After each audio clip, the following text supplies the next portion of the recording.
I decided to make the career change to nursing when the pandemic hit because as we were making our way through the pandemic, I became aware of a great need in the healthcare system. And I was also looking for a vocation that would give me a renewed sense of purpose. And so nursing felt like a natural choice for me.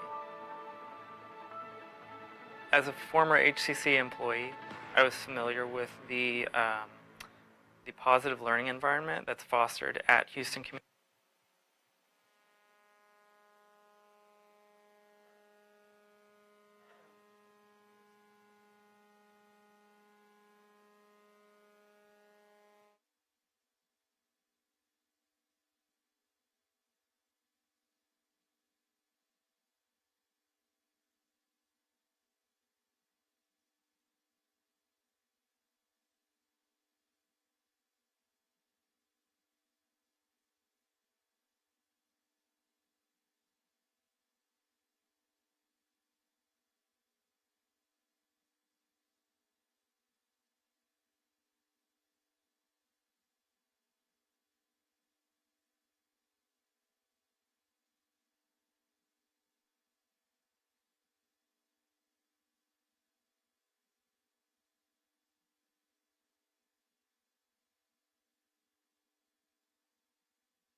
Good afternoon. The special meeting for May 17th, 2023 will now come to order at 2:08 p.m.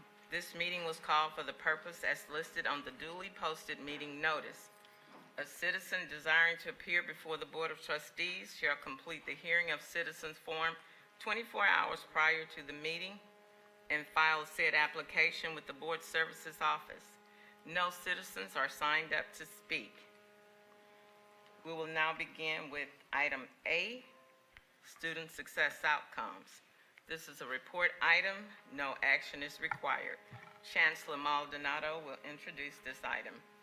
Thank you, Madam Chair. Trustees, with all of the news that the board has seen in regards to the recognitions for our academic achievement, we wanted to take the opportunity to bring the board up to date on the progress that we've made, what the terms mean, and specifically the student outcomes as we move to new funding formulas and increased student completion and student performance. And with your permission, I'll turn the floor over to Dr. Grace to make the presentation. Thank you, Chancellor, Madam Chair, members of the board. I stand before you today to, number one, acknowledge that we've done some tremendous work with respect to our student success outcomes as demonstrated by the college's recent recognition and receiving the Rodeo Award for improving student success metrics across key areas. Today's presentation, I want to provide a little bit of context for you. Number one, we want to recognize and share a little bit deeper what those Rodeo Award metrics mean. So you'll have an intimate data discussion presented by Dr. Andrea Burridge. Then we'll talk a little bit about the strategies, where there are opportunities for improvement. We know, I think I've heard my pastor and my father say, the biggest area in anyone's life is the room for improvement, and we recognize that. So today, part of this work is to, number one, ensure that the board is aware that we are keenly focused on aligning all of the initiatives primarily embedded in the work that we're doing with our quality enhancement plan to focus on personalized learning pathways, but understanding that the data must drive the decision making. It must inform, because Kurt will kill me by saying and drive it. But inform the decision making as well as the strategies to support and enhance the student experience at HCC. So as the Chancellor suggested, we know that with the proposed new funding model, the institution must pivot. We have to be prepared to focus on outcomes, ensuring that we are not only providing access, but that we are providing support to students along the continuum to ensure that they are completing.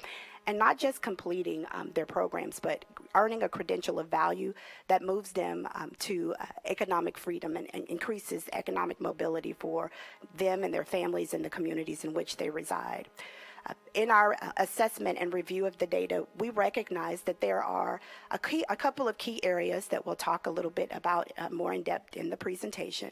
And that is focusing keenly on improving our first-time in college student persistent and completion rates. Despite all of the great things that we've heard with our Rodeo Award, again, we know that there are some key areas that really require our attention. And I can share with you that the individuals who are behind me in this room have been working diligently. We're coming off the heels of a very successful Student Success Summit, where we've heard faculty and staff really eager about understanding how they can contextualize the student experience from the seats in which they sit. What does the data mean in terms of opportunities for them from a professional development standpoint, but also understanding those strategies that really do support the student populations, our most vulnerable student populations, so that we are able to support the goals of the state's new strategic plan to build a talent-strong Texas. This is just, I won't have to regurgitate this to you because by now you've heard it time and time again, where the state has now pivoted, adjusted the 60 by 30 plan to focus primarily on increasing the number of Texans ages 25 to 64 who earn a post-secondary credential of value by 2030. This means that we have to make certain that we are diligent in our focus to get students through the door. So enrollment is important. but also primarily focusing on getting them out the door, getting them into the workplace.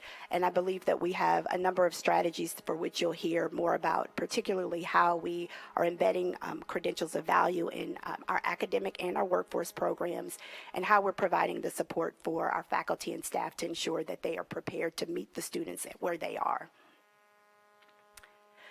So I will ask my co-presenters, Dr. Andrea Burridge and Dr. Betty Fortune, to come forth. Dr. Burridge, as I shared, will provide the data and walk the board through what we're seeing, what were some of the things we want to recognize and celebrate the accomplishments, but she will also share with you in more detail where there are areas of opportunity.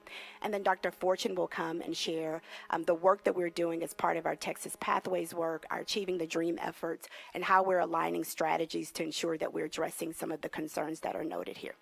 Dr. Burridge.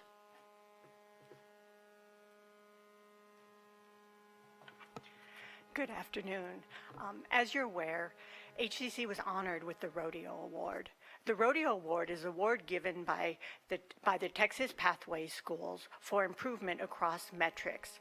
The Texas Pathways uses a model that has its basis in establishing academic momentum. What we know is that when students are connected early and meet certain milestones early, they're more likely to persist and they're more likely to succeed. So the Texas Pathways model starts with a connection. It's very important that we connect with our adult education literacy partners, our K-12 partners, our workforce partners, our CEU partners, when we bring students into those credit careers. Entry is the student's first semester. It really has to do with the student hitting the ground running in those gateway courses, passing reading, the college level reading courses, the college level writing courses, the college level math courses, becoming college ready in all three, and earning at least six college level credits so that they have that good start for their academic career. It builds their confidence, and it's very highly related to eventual completion. Progression is from the time they start their programs through the end of their HCC career. They have to persist from the first fall to the first spring and earn at least 15 credits, then at least 30 credits in order to complete. And finally, we measure success. The metrics that Pathways uses are completion and transfer, and that's not because workforce success is unimportant. It's because at the state level, we don't have the data we need right now to really measure workforce success well. So we expect to see that metric emphasized more in the future. The Rodeo Award was given because HCC improved its outcomes on all of the entry and progression metrics. The percentage of students that you've seen in the Chancellor's Student Success Moments who have completed reading, writing, and math in that first year has increased markedly, more than 10% for every single one of those metrics. So students are coming in and they're getting those first milestones faster. A lot of that has been the result of the co-requisite sequence and also the Pathways work we've done, where students are encouraged to register for the units they need, the credits they need that are in the right place in their degree, rather than taking credit hours that will not count to their degree. Greater percentages of students are completing both the English and math gateways and earning at least 6 college level credits in year one. And again, that's not developmental, that's credits that will propel them to their degree and to transfer. Now, this award really was an institutional action. Faculty, staff, even both student services staff and our IT departments, all have to collaborate in making this happen. And students have noticed it. Our partners at the University of Houston, who do a fair amount of qualitative work with us, have noticed that the way students talk about us is changing. So now students will say about their faculty, history is not a class you want to take, but she makes it fun. She's able to. The way she teaches involve everyone. She likes what she does, and it shows. About advisors, they're now saying, you feel like you don't understand something or you're concerned about something. They'll go the extra mile to, help you try to understand what you're asking about. And we're seeing more and more and more positive comments as we do this work. And that's really meaningful, and it shows in the increase in success outcomes.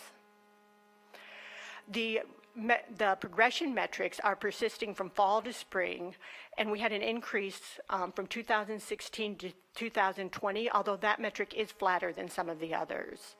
We also see an increase in earning both 15 and 30 college-level credits. And keep in mind that over 80% of our students are part-time, and so the percentages who earn 30 in 1 year are still low. However, by moving them into the courses they need to graduate quickly, getting them into those college-level courses, we've seen that increase.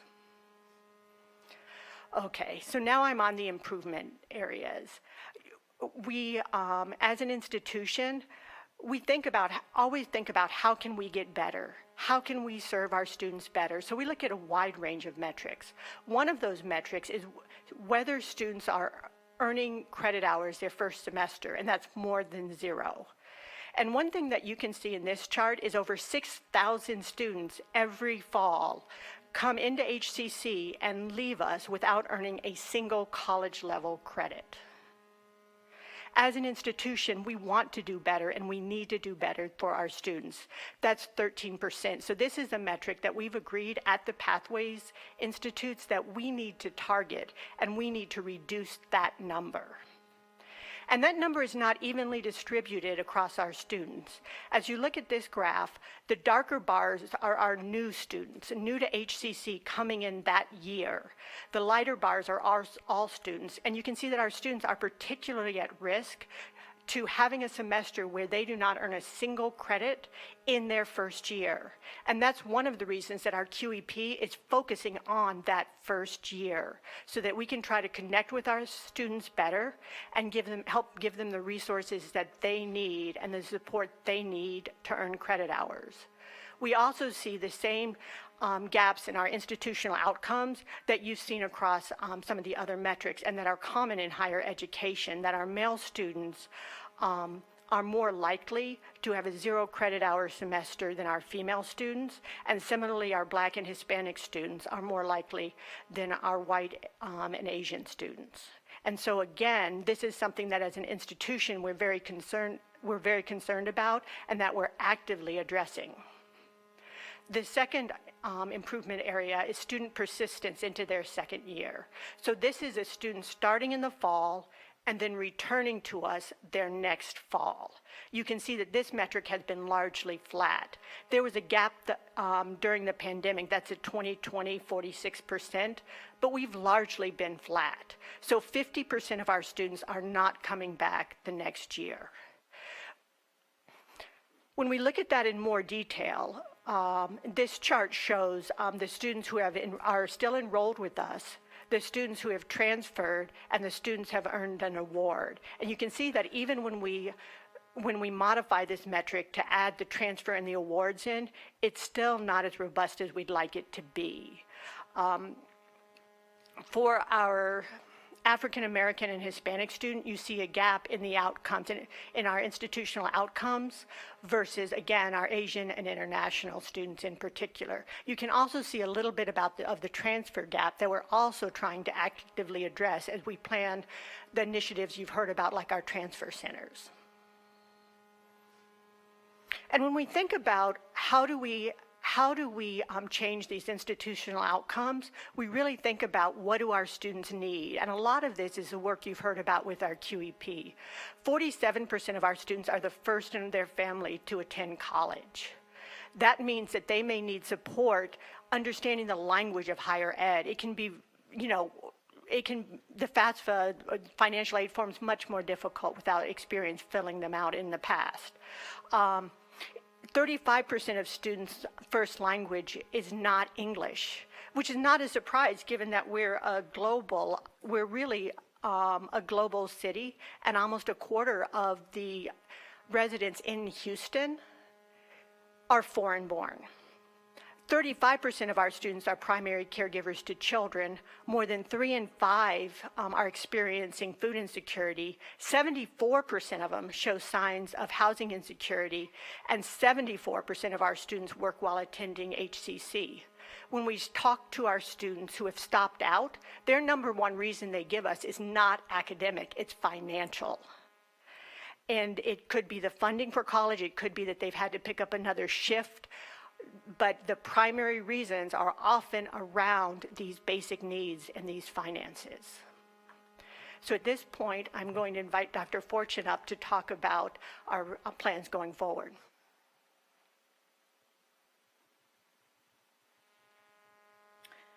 You've just heard a lot of information about some gains that we have made, but you also heard a lot of information around a lot of challenges that we have to face. We have been working very hard for the past few years, working with our national as well as local partners through Achieving the Dream, the Texas Success Center, the Complete College America, and many other national programs to study best practices and high-impact practices that are proven to support us through persistence and retention work. And what we have done at Houston Community College, we've studied these practices and we have developed what we call now our Student Success Framework. What this framework does is give us the ability to align all of the strategies that are being used throughout the institution in one place, so that we can make sure that all of the areas that we find that students say that they need assistance with, that they are being targeted.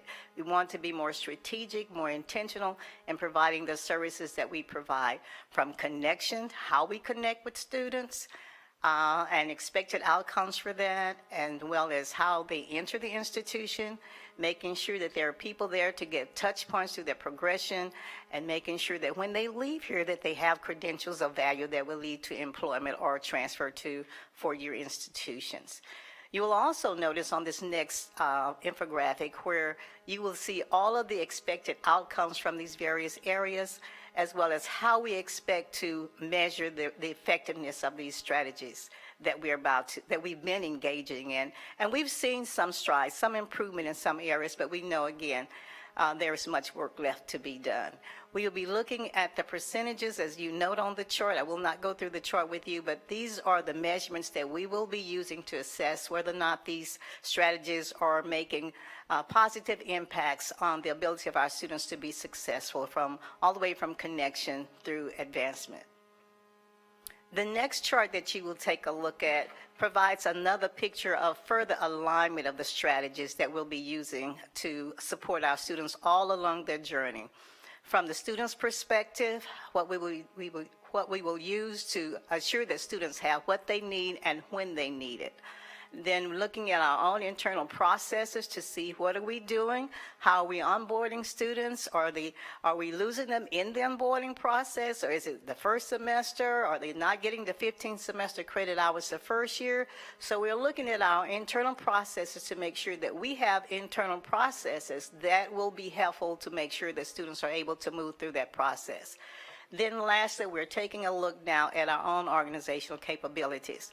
And you will notice that at the beginning of all of these strategies, you will see the term personalized learning. We want to make sure that whatever strategy that we use will provide personalized care to every student that enters our door.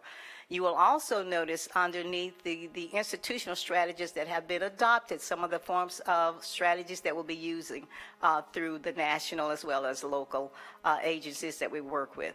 We want to be able to leverage all of the HCC's strategies and technology supports and all of the faculty, the staff, even ask students to come in and be a part of conversations around how we can make our campuses more student-friendly so that we would develop a culture of care for students. And this is our process that we've been using. We've seen gains, and we believe that if we continue and keep with this course of action that we are offering today to you, that we will be able to make some strides and some gains and some better outcomes for our students. But more specifically, we want to make sure that every student receives the personalized care that they need in order to be successful. And this is our presentation for the afternoon, and we'll come now to answer any questions that you may have at this time. Are there any questions? I have one. I have something. The personalized care, I want to make sure, because I've been hearing feedback about the personalized care should start at doing the enrollment process. because a lot of times they go up to the campus and they say there's nobody there. And I know that you say they can do it online, but sometimes they may or may not have access to that to be able to go to even know to make that website a little more friendlier. But I think the personalized process should start at enrollment. And Trustee, thank you. We agree. Sometimes if we recognize, if we don't lose the students in the classroom, if they leave before they make it to the classroom, it's because they had a poor experience. And so we are intentionally reassessing our onboarding processes, making certain that students and their families also are familiar with the resources that are available, creating videos, how-to videos. We realize that many of our students who are indeed first-time in college students, their parents aren't necessarily able to provide those answers to questions they may have. So what additional resources can we provide to students, be it virtual, be it on campus by way of our information sessions, so that we are addressing those barriers. But you're absolutely right. We are working, and we continue to work through that refinement, updating our application, which is why many of the projects that are included as part of the budget request, website redesign, transfer centers, these are the resources that we will need to make certain that we're addressing those concerns. Okay, one more question. So a student comes in and they've enrolled, but then they miss their deadline day to pay. And then they get dropped, but then they say, oh, because, I mean, most students, they're not going to be on top. These are people that are high school students. They're not looking at that email, or they're not, being as aggressive with their education. So those classes get dropped, and then they say, oh, I need to come and pay. And I've seen where, oh, you're too late. We can't put you back in the classes now. Has that been changed? Once they've been dropped for non-payment, is there a process where they can get back in the class? So there is. I will say that is, in all candor, it's a tricky process. We are obligated by the state to have a valid receivable on the books. So what we try to encourage students is, while we know that that sometimes, and we realize the community we serve, we encourage them to sign up for a payment plan. The earlier they register for classes, the more time that they have, and not requiring that large amount up front. But we also realize that most of our students wait until August to register for classes. So we've been working closely. Marshall, we've done a number of experimental designs to determine how much time can we give to students, what's feasible in terms of recognizing our enrollment payment deadline. And it is a challenge, because we still have to report to the state a valid receivable. If we do not have one on the books, we cannot get reimbursement for that, although that may change. That will change with the new funding model. But we have been exploring, and we continue to explore options, other viable options, even if it's a short-term emergency loan that allows them to place some hold. We are exploring other avenues by which we can provide that support for students. It is not a perfect system, but certainly something that we continue to assess in terms of the feasibility, so that we don't put the institution in a financial imposition as well. So we will, as we work with Marshall, I'm looking at him because he knows that we've talked about this ad nauseum, but certainly the process for re-enrolling, students will get dropped at midnight. They'll re-enroll at 12:01, but if they don't have the resources to secure that class, they'll just be dropped again, right?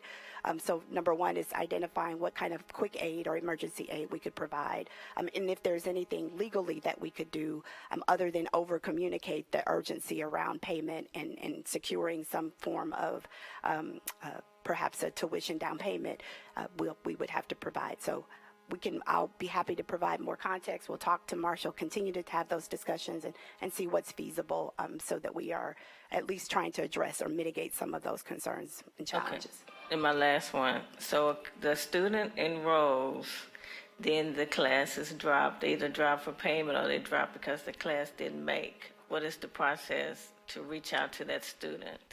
So there's right now, an email. If a course does not make, our faculty leaders, and I'm looking at Norma along with Dr. Jerome Drain and even our workforce faculty, they reach out to the students. They know that class is likely to be canceled, or if there's a class that is comparable, offered at the same time and same location, or other options, they reach out to the students and provide the option to those students. We realize that sometimes that's not the case, but we do work closely with our instructional leaders to determine, if we've got a fairly reasonable number of students who are at a single location, can we accommodate that group? Again, these are some of the things that we address daily. We discuss it in our executive leadership meetings to determine what's a reasonable low enrollment course that we could validate, and what are the implications for offering those courses continually. But I can share that our faculty work closely through our district leadership to engage each of those students. They're making those phone calls and they're sending emails to those students directly. Okay, Dr. Grace, I have a question based on what Trustee Johnson was talking about. If a student is eligible for financial assistance, i.e. grant funding, Pell Grant funding, TPEG, and it's in the pending process of waiting for that funding to be allocated to him or her, will that student have to get an emergency loan or find emergency funding, or will that pending status keep that student in the system? That pending status will designate the student as a no-drop hold. Okay. We hold their registration until we get the award process and the aid package dispersed to the student. Yes, sir. Thank you, Madam Chair. I wanted to point out a couple things.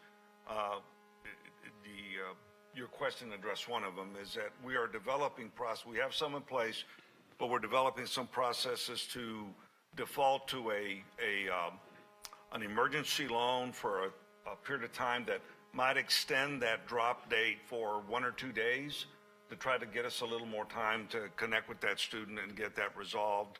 And maybe even as we get better at it, to fund some emergency tuition coverage for a semester. We're not there yet, but we're working, and the technology makes it difficult to do that. We're looking at different technology to help us get there. The other issue on the class size is we don't have a definitive rule that says this is the number. It's contextual. At some campuses, we have what we refer to as startup programs. They're new.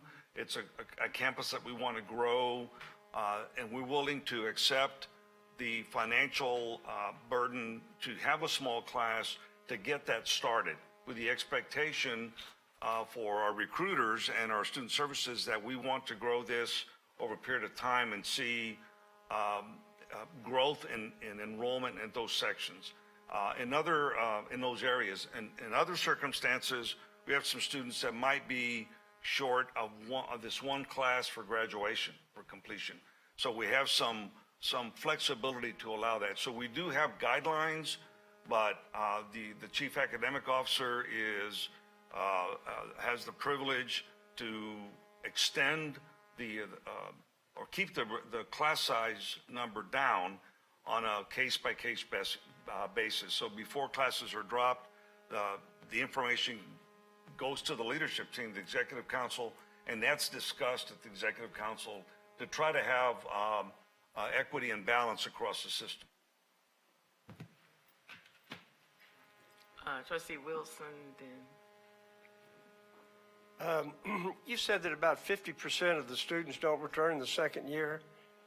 Is that across the board an average in the community college world?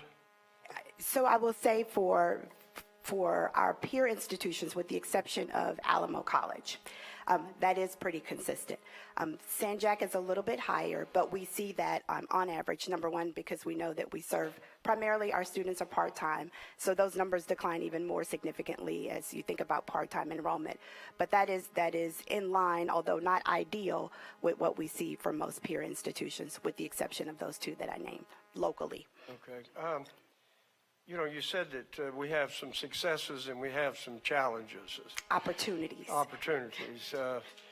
And that sounds good, but every year, see, it's frustrating for me sitting here as a board member, and our enrollment continues to decline, and I feel helpless. I don't know what to do.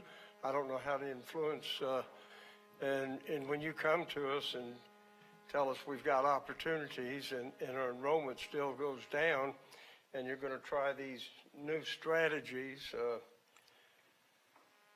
and next year you'll be back, and I'm afraid our enrollment's going to be down next year too. And so what can we do as a board? Give me something concrete that this board can do to turn it around and make our enrollment start increasing. Well, the good news, Trustee Wilson, is that we are on the uptick with our enrollment, 3 consecutive semesters where we've seen gains. So having the support of the board by hiring the admissions advisors, but really committing to this work around student success is the ask. I'm so glad you asked that question. Resources, particularly the website redesign, how our students experience the college, how they come to us.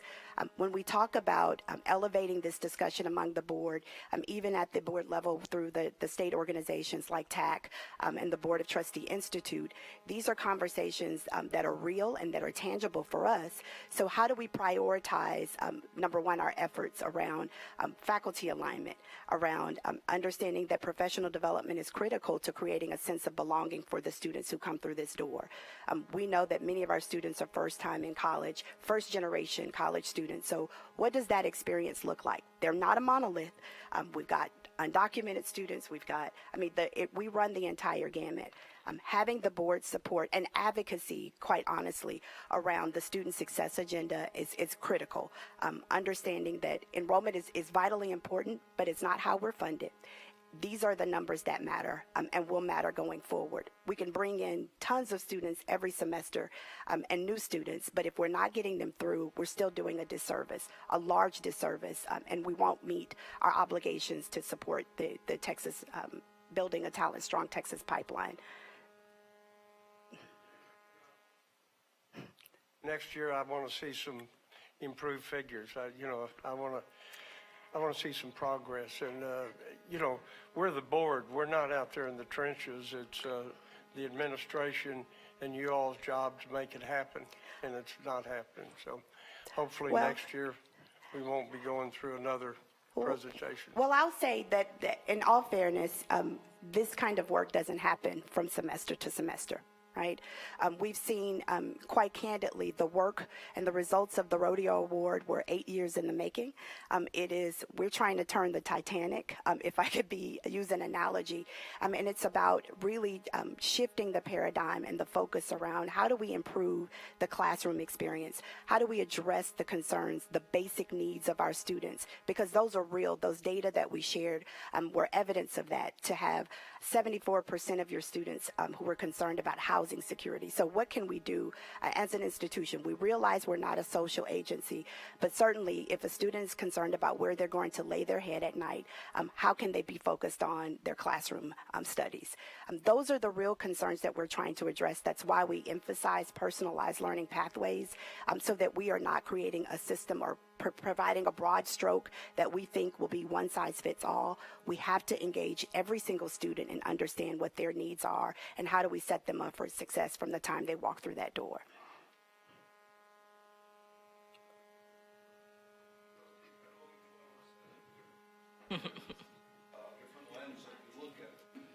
I know each one of us has a different lens that we look at performance from. The Rodeo Award is recognized us for being the highest student achievement institution in the state. That's pretty good, I think. Enrollment, 3 semesters in a row increase. I think this last time was close to 2%. That's pretty good. So we've I think on a vector that's going to take us to performance level that's going to keep us at the best at the state. And I think our performance, including financial, has been the best in the history of the institution. The total enrollment numbers down. There's a lot of different reasons for that, but those numbers are coming back. And I agree with Dr. Graves on the resources. It's going to be people and technology. And we brought those to the board for consideration already, and we're excited about what's coming the next year and the year after that. Thank you. Thank you, Madam Chair. I'd like to reference page 12 of your presentation, and I'm sorry I didn't get this question to you earlier. But, so this says students in their first term.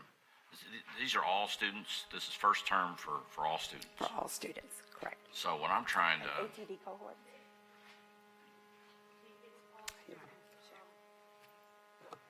Yellow is all students regardless of term, and maroon is all students in their first term. So only the first term students. Okay, see, now I'm more confused. So the yellow is first term? So yellow is everybody who is enrolled in the institution. Not their first term? Not their Everybody first altogether. term. The new students are in maroon. Okay, that explains a lot then. I thought it was first term for everybody, so, okay. So we're saying the Achieve the Dream students still have some significant issues here. And this is, and that's their first time on campus. Well, I can't say on campus anymore, can I? I have to say enrolled, because they may not be on campus. I don't know where they're at.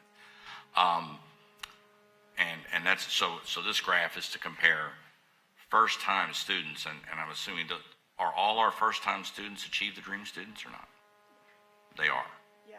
So Achieving the Dream is a cohorts that we use. We don't use IPED's cohorts, and there's a couple, I mean, we obviously follow them like every institution in the country, but we have a lot of students who don't enter at the beginning of the term, and we also, so our Achieving the Dream cohorts are the cohorts of all of our new students, regardless of when they started in the term. If they started at second start, they're still one of our students. If they started in the second 8 weeks, they're still one of our students. And it also includes all full-time and all part-time students. And so we use that cohort because it is the broadest cohort of incoming students that characterizes who our students really are. You defined a lot of students and they all fall under the Achieve the Dream category. So that was a pretty broad stroke. Maybe can you give me students that wouldn't be in the Achieve the Dream? Because it sounded like you covered everybody. Are we missing anybody? Yeah, so the students, students who are not achieving the dream are, first of all, the new students, every student who enters intending to get a degree or certificate is in one of the Achieving the Dream cohorts. The maroon bars are the students who are in their first semester. Students who are never cohorted are the students who come with a different goal, and that goal may be to take 1 or 2 classes. It may be to for continuing education, and by that I don't mean non-credit, perhaps a programming class to upskill, or it may be a student who's a transient who's taking something to transfer back to, say, the University of Houston. It's students who are not degree seeking at HCC, primarily are not in that cohort. Okay. Thank you for the clarification. I appreciate it. Trustee Randall Stewart. I'm on page 11.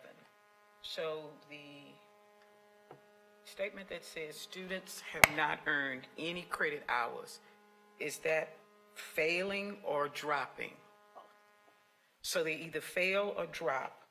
So 13% of students, this 13% to 6248, that's based on 48, we have 48,000 students enrolled? And that, I need to ask Trustee Wilson that, was that the number that we saw that was, what was the number that was reported? Because I'm confused about the number.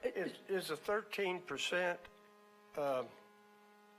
of 6248 or of our 32,000 students? It is of our 48,000 students. So when we do state reports, the state reports are due on the 13th class day. That does not include, that only includes our students who start at the beginning of the regular term. We have a lot of students who do not begin at the beginning of the regular term. They begin at second start, or they begin at these second 8 weeks or another time throughout the term. The 48 includes the 30,000 plus who are reported at the beginning of the term, and then everybody else who starts later. And for our non-traditional older students, that's called flex enrollment by the coordinating board, and we have one of the largest flex enrollments in the state, which is why our end of term numbers, which is what we report to you, are so much bigger than our state reported 12th class day numbers. Okay, so 30,000 is, approximately 30,000 is the 13th class day, and then the additional 16,000 are the flex students. Yes. And earning any credit hours, because I'm still not clear about this. We have are the certificates considered credit hours? Skills and trades are considered credit hours? Yes, it includes all of our SCH careers, which is our certificates, our associates of arts, our associates of sciences, and our AAS, our AAT. Okay, so we start with 46,000. We lose 6,200, or over 6,200 have 0 credit hours, which is 0 contact hours. And then 50% of them don't come back the next year. So it's up, down, up, down. So we're really struggling to maintain a consistent number. So we're losing the uptick.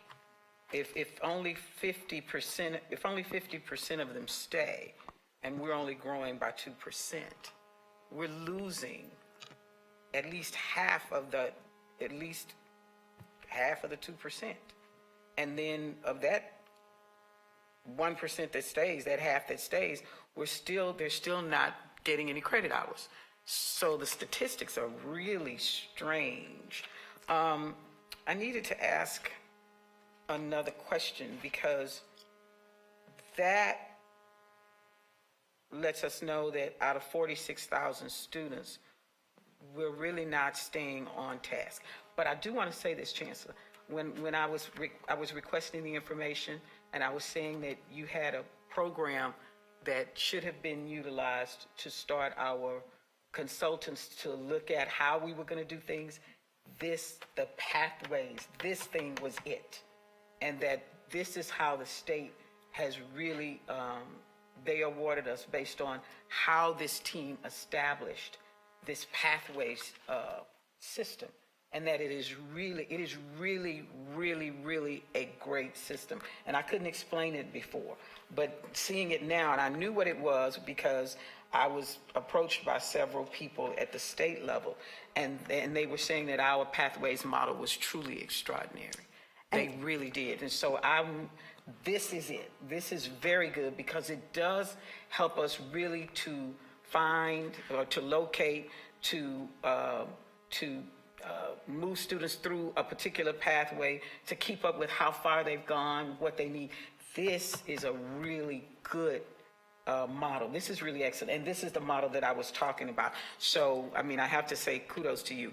The last question is, are the co-requisites? Because that's not really clear. Are the co-requisites for math and English? Math, English? Is that what we do, math and reading, math and English? I have no idea. Is this the 4-hour course or the 3-hour course? So they're both, yes, 2 and 3. But there, 3 hour. but there is the college, excuse me, the college credit portion of it is 3 hours. is half of the total, right? Because the what we used to call a remedial course is being taken, but there's no credit for it. What we are focusing on is the completion of the college credit portion of that pair of courses.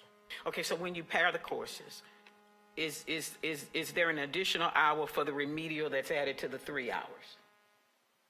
How does that work? Yes, so it is a paired course. So we'll use English as an example. Actually, I know Dr. Lewis is here. It is a paired course, so there is a 3-hour semester credit hour course paired with students do earn credit for the co-requisite course that is also associated with it, and I believe it's 3 hours also. So our students are no longer taking courses that lead to nowhere. They are getting credit for both the semester credit hour course and the developmental co-rec supplemental course. And how much credit hour credit do they get for the co-requisite part, for the remedial part? Because you're right, in the past, you spent all of your money doing remedial classes and you got nowhere, and then you ran out of money, so you were out of here. And that is a real problem. And that's been a consistent problem across the nation, that putting people in remedial classes over and over and over, and then nothing comes of it, and then they run out of money. So if they're doing a 3-hour English course, and let's do English. They're doing a 3-hour English course. What are the number of hours for the remedial course that matches the English course? So 3. So 6 hours. Out of 6 hours, how many credits do they get out of that? Do they get 6? Do they get 5? Do they get 4? What do they get? 3 of those courses, so the semester credit hour course is part of the academic transfer core. So they only get 3 hours. I'm asking a direct question. Do they get 3 hours? Do they get 4 hours? Do they get what? So they get a total of 3, well, let me defer. I'm speaking out of my space. Let me defer to the experts in the room. Dr. Pettis. They get 6 hours. They get 3 hours for the college course, and they get 3 hours for the correct. Okay, so they pay for 6 hours and they get Correct. 6 hours credit. Correct. That is what I wanted to know, because that's crucial. If you only have X amount of money to get through this institution, and you spend 3 hours and you get no credit, and you paid your money. So, and the last question is, for dual credit students, if we are serving, we are a majority county. If we are serving dual credit students, are dual credit students eligible to take these, quote, co-requisite courses? We cannot provide the remedial course to the dual credit students. They have to be college ready. I don't know what that means. What does college ready mean? Do they have to be here already, or I don't know what that means? No, they have to test and be able to take a college level course. We cannot do the remediation course with dual credit students. Okay, so they can only take the 3-hour English course. Correct. They can't take the 3-hour remedial course. That is correct. Even though that's a challenge in the high schools, that remediation is an absolute challenge in the high schools, they can't take it. Correct. But there are some things that are being done at the high school in terms of getting them ready to take these college courses. Okay. I know that I don't know what they're doing. Honestly, I don't know what HISD is doing. But that is a challenge, because when you look at our high schools, our math and our English are remediation challenges. And I don't know what the high school is doing. If those students test and they're able to get a score high enough to come to HCC, are they then eligible for remediation? Is that a yes or a no? Or they still can't take remediation? Not if they're considered dual credit students. Wow. So, but keep in mind that the alternative for those students who aren't able to get into college level courses, this is where we have our workforce courses, where they can take a level 1 certificate, and we get them started at that level so that they can show some success. And then we work with them in terms of having them get ready for college courses, for an academic college courses, if that is what they need at a later time. Okay, so the certificates, though, are skills and trades and not academic. That is correct. Okay. Right. And it's a limited number of skills and trades. Yes. Okay, so thank you for this, because that Texas Pathways, this is really helpful for students for us to be able to follow them, to really keep track of them, to really offer them what they need so that they can make it through. I do have that concern that Trustee Wilson has, that if you're losing half of them in the first year, and then out of that half, 13% are getting 0 credits, we've got a lot of work to do. For the new funding formula, we won't get paid.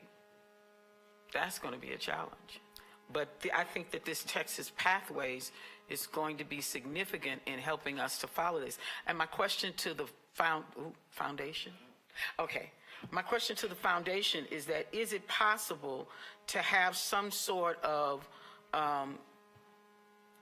funding in the foundation that offers temporary funding, where once they get their funding from financial aid, that money is returned to the foundation? Do we have anything like that in the foundation for the students who have to wait to get their money? Dr. Vanderbilt Stoward, let me ask you, are you talking about if, like Trustee Johnson and I were referring to the fact, if they couldn't pay tuition and they need it in order to prevent being dropped? They needed a temporary fix? Yeah. Yes. And were you asking, can the foundation do that? Can they Okay, I do just a want to temporary clarify fix? because I was a little confused. Yeah, it is that possible? So the foundation can only give you money if you don't have money. It can't give you money if you get money later than the drop date. But I digress. I know Karen Schmidt will find an answer for me. Thank you, Karen. I'll get you to find an answer for me. Thank you, that's all I needed to know. Madam Okay, Chair. Trustee Loretta, then you, okay? All right. Trustee Loretta. Thank you for all the information, and I want to say congratulations to our graduates, even though these numbers here are not as bright as we'd like to see them. You know, it was, when we saw those graduates on Friday, it paints a happy picture because we don't get those numbers. I mean, when you actually see those bodies and see those people, they're more than numbers. So I was glad to see that. So that tells me that we are doing something right when you see that many students cross the stage. And I know that there was some that chose not to cross the stage but did graduate. And my concerns are similar to, I echo Trustee Johnson. Those are concerns that I have had for many years. It's that we do need that personal touch. And I would like to see personnel at every campus so that greeters, we need greeters, we need helpers. And I've talked about this before, I've brought it up, where you have a student come up and one, they don't know what questions to ask. And two, if there's nobody there, they're gone and they're not going to come back. And so we do need somebody there at those desks. We have a lot of empty desks. And so I would like for y'all to work on that. I know that we did approve to have advisors. Well, the advisors need to be there at the buildings as well. Some campuses are told, the people are told that come back Tuesday, or they're only there Tuesday and Thursday, and they have to go to the main campus. Well, you know, these students don't know where the main campus is. And so, yeah, we need to have somebody there that can help them fill out the applications, and I think that's going to be a start in the right direction. We're over COVID, so no area should be empty. Everything should be back on track, and then that's the only way we're going to get our people back in the buildings. And so I like to see that in the new year, is that we get those people back on and everybody back on track, and let's go out and bring those students in and keep them. Because we know that many of them already know the Pell Grant. What is that called? That Pell Grant trick. And so that we know that HCC is one of the few colleges that keeps the money until the 11th day. And then so that means the students have to be on campus for the beginning, and then they get their money and then they're gone. They drop their class, but they got their money. And so we've mentioned that up there in Department of Ed. And so we know that for many reasons, you know, they get their money and don't come back. But we need to try to have some more incentives for the students. And I know I did talk to the foundation, and thank you, foundation. Y'all helped us out with some emergency cases where we did see students that got dropped, and unfortunately their classes were already full and they couldn't go back to those classes. So we do need to make it easier and help the students out and give them that emergency money.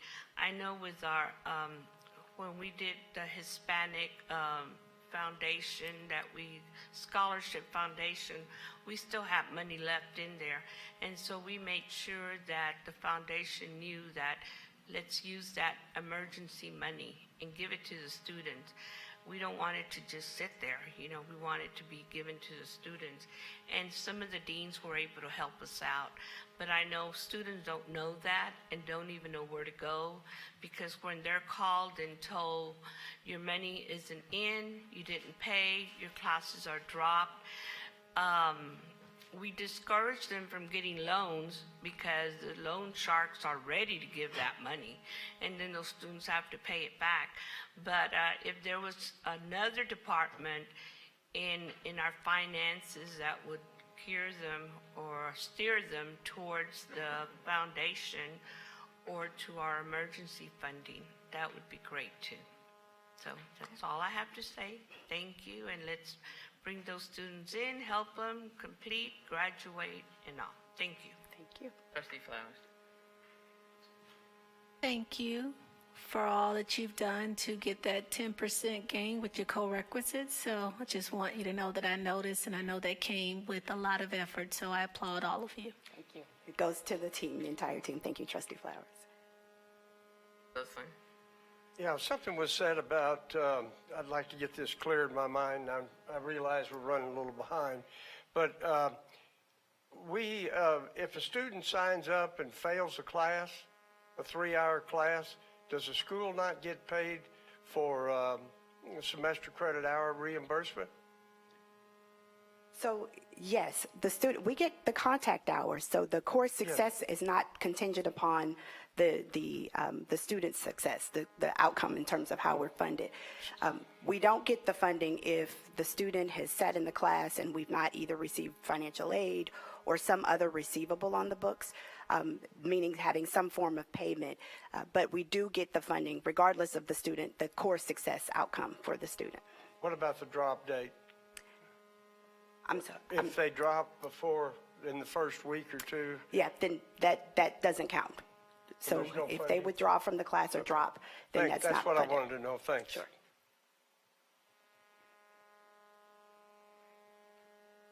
Thank you so much. Thank you.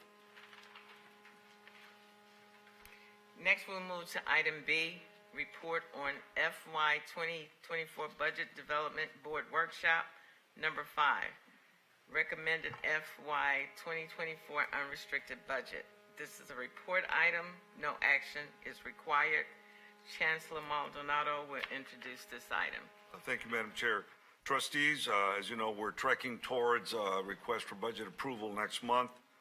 This is workshop number 5 on the unrestricted budget. With your permission, turn the floor over to Marshall Hines to continue from our conversation last month.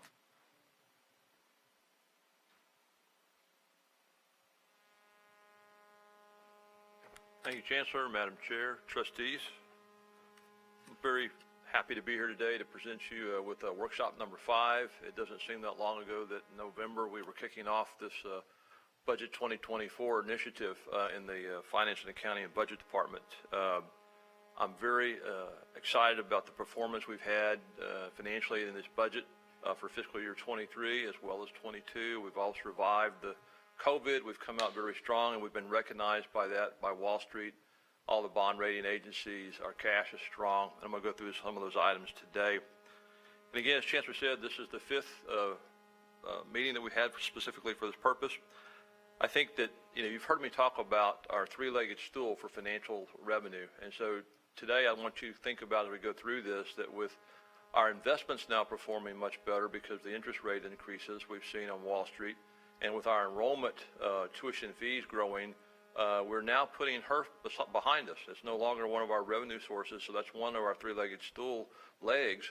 But now we've got the tuition fees increasing, and we've got also the investment performance. So now we have a strong 4-legged revenue stool to rely on instead of just 3. And we're not dealing with the HERF anymore, and that's a great way to be strong. Just another point out a couple of key things just to remind you that, we have a little over $110 million over the 180-day requirement for our fund balance and our reserves. Also, to remind that after our meeting last 2 weeks ago, we crossed the $110 million line for giving financial aid to students for the HERF fund. So I work with Joel and Price a lot on those transfers, And we're excited to give that money to the students, which helps them out tremendously, a lot of what you've been talking about so far. I want to go through this fairly briefly. I know we're a little bit behind schedule, but I do want to make some key points that indicate that we are listening as we go through these meetings to what the board has to say, and we're also studying the market. So as we go through this, I heard a report last night, for example, inflation is still here. It's not as bad as it was a year ago, but from 2019 through today, we have new car increases have been 24%. Used car prices are up 40%. So those are just two more examples that you don't hear much about. Normally it's food, gasoline, those type of things. But if you tried to buy a car lately, which I have not, but I assume that I hear people talking about how much they are, and I saw it on the Wall Street report last night. So we go to the first slide and talk through this. It's a balanced budget. It's a strong budget. It shows how strong HCC has become in financial performance and how strong our budgets are. The fourth bullet right there, operating budget, board budget development workshop number 4. We've included your feedback in some areas. I'll show you that. The board members plus the latest data that we've learned from our external resources. We've got some information from Harris County Appraisal District as well as the Fort Bend Central Appraisal District. So we assess our environment, we move forward, we pivot, we move, and we're trying to do that in the workshops. I'll show you the changes from workshop 4. And then lastly, we're looking at a recommendation to bring forward to the board in June regarding the West Houston expansion debt. And I'm looking forward to sharing that with the board and the trustees. So this is the agenda for today, and agenda just reminds you again as we go through the tax revenue, we have to work with the numbers we get from the tax authorities and their districts. Those numbers are somewhat preliminary as of April 30th, which is what we have. We will not get the final numbers until September 1. And so that's what happened to us last year. There was an increase. They underpriced what they did, and particularly in HCAD, not at Fort Bend. And I'll show you how that works out for us. Still have a concern about the real estate and the tax base. You look at the loans that are coming due. I read another report. There's 10,000 large commercial loans that are due across the United States to be refinanced in 2025. Most of those, they feel like they will not be able to refinance them, which means there could be a crushing debt going back to some of the banks, which gets us back to the bank concerns as we move forward. Our revenue sources, though, are strong. They're growing stronger. So we're in the green box today talking about the recommended operating budget for approval, as Chancellor said, coming forward on June 7th at the Committee of the Whole, and then again at the regular meeting. And again, just this bullet I put underneath the pandemic environment, we continue to pivot. The pandemic's behind us, it's gone, but the economic outfall still works with us every day and impacts how this college exists, and I'll show you some of those points. So if you look at the access from students in multiple forms, if you had asked us 4 years ago what our attendance would be like and what type of attendance, clearly online has grown a lot, and we've talked about that. I'm anxious for the first online studio to be turned on this summer and use it and see our faculty teach from there. We actually have a branded program across online. We look at inflation. We also talk about potential recessions that we could go into. There's a lot of theories out there. We try to look at them all. None of them are perfect, and that's why it's hard to really forecast financially what the United States is going to do in the future. The hardships for our students, though, are still real. The access to digital technology is still real, and we've got multiple ways of dealing with that. If you look at the continue to follow our strategy for her financial support budget processes, but there's no revenue for us to use in 24. But we have tuition trending upward. Tuition fees, there were no physical increases on those fees, but the number, enrollment is higher. Lease income, we'll bring with you this afternoon in closed session another lease document. Her qualifying capital projects are being completed by June 30th. I'm excited to turn all those. We only have 44 days left to finish and invoice and pay for those. Online initiatives. Still would like to see that program best in class. We want to be recognized for that. I can't wait to see our logo behind the videos. and the faculty members are getting all their professional development as we sit here, and they're going to 2 classes a day sometimes, trying to knock all this out before the expiration of June 30th.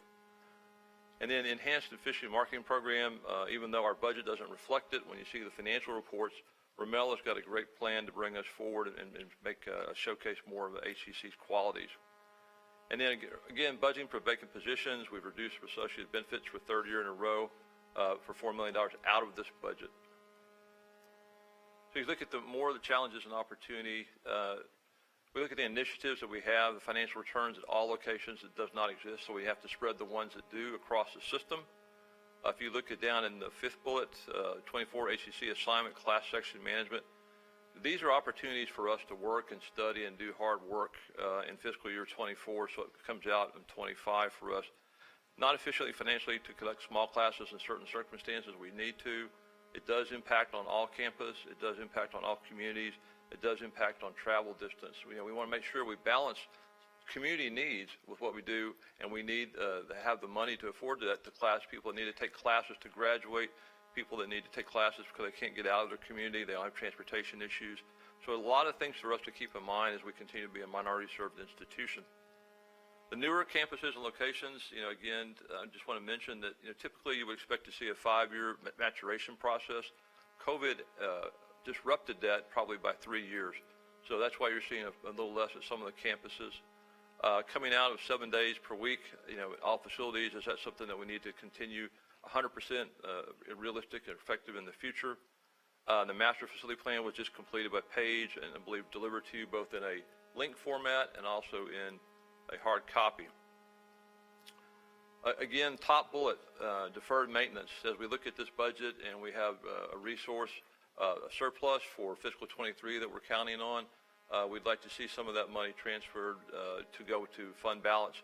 But we're also looking at other ways that are not just paying cash, but also reducing some of those older assets that we have, and we've done several of those transactions already. The minimum $7 to $10 million a year is not going to get us there very fast. We're still exceeding what our depreciation is every year. Item 5, analysis of the homestead and exemptions and disabled exemptions. We've got some new numbers for you. We'll show those in the budget, but I'll go over them here. We've increased it from $120,000 of home value to deduction, and increased to $135,000 they get for their exemption. Also, in the homestead exemption, gone from $5,000 or 15% to $7,500 and 17%. And both of those combined equal almost a $3 million savings to the property owners. I've got a nice chart I'll show you on the types of owners in the real estate portfolio. HCAD, tax value, the base, we'll get that. We know it's going to be bigger. I'll show you that. The assignment focus on 3100. I'd like to have some discussions with the board when we're prepared about this campus and what we do to change some of the leasing activities here, because it is expensive to operate. Continued concerns about national banking system and real estate instability I mentioned earlier. This is an interesting chart, and I'll start at the top left corner. Harris County estimated their taxable value for tax year 2023 is $270 billion, an increase compared to 11% increase compared to tax year 2022. Projected taxable value range of plus or minus 5%. So right now we have a commitment from HCAD and Fort Bend Appraisal District to say we'll be here, but we're plus or minus 5%.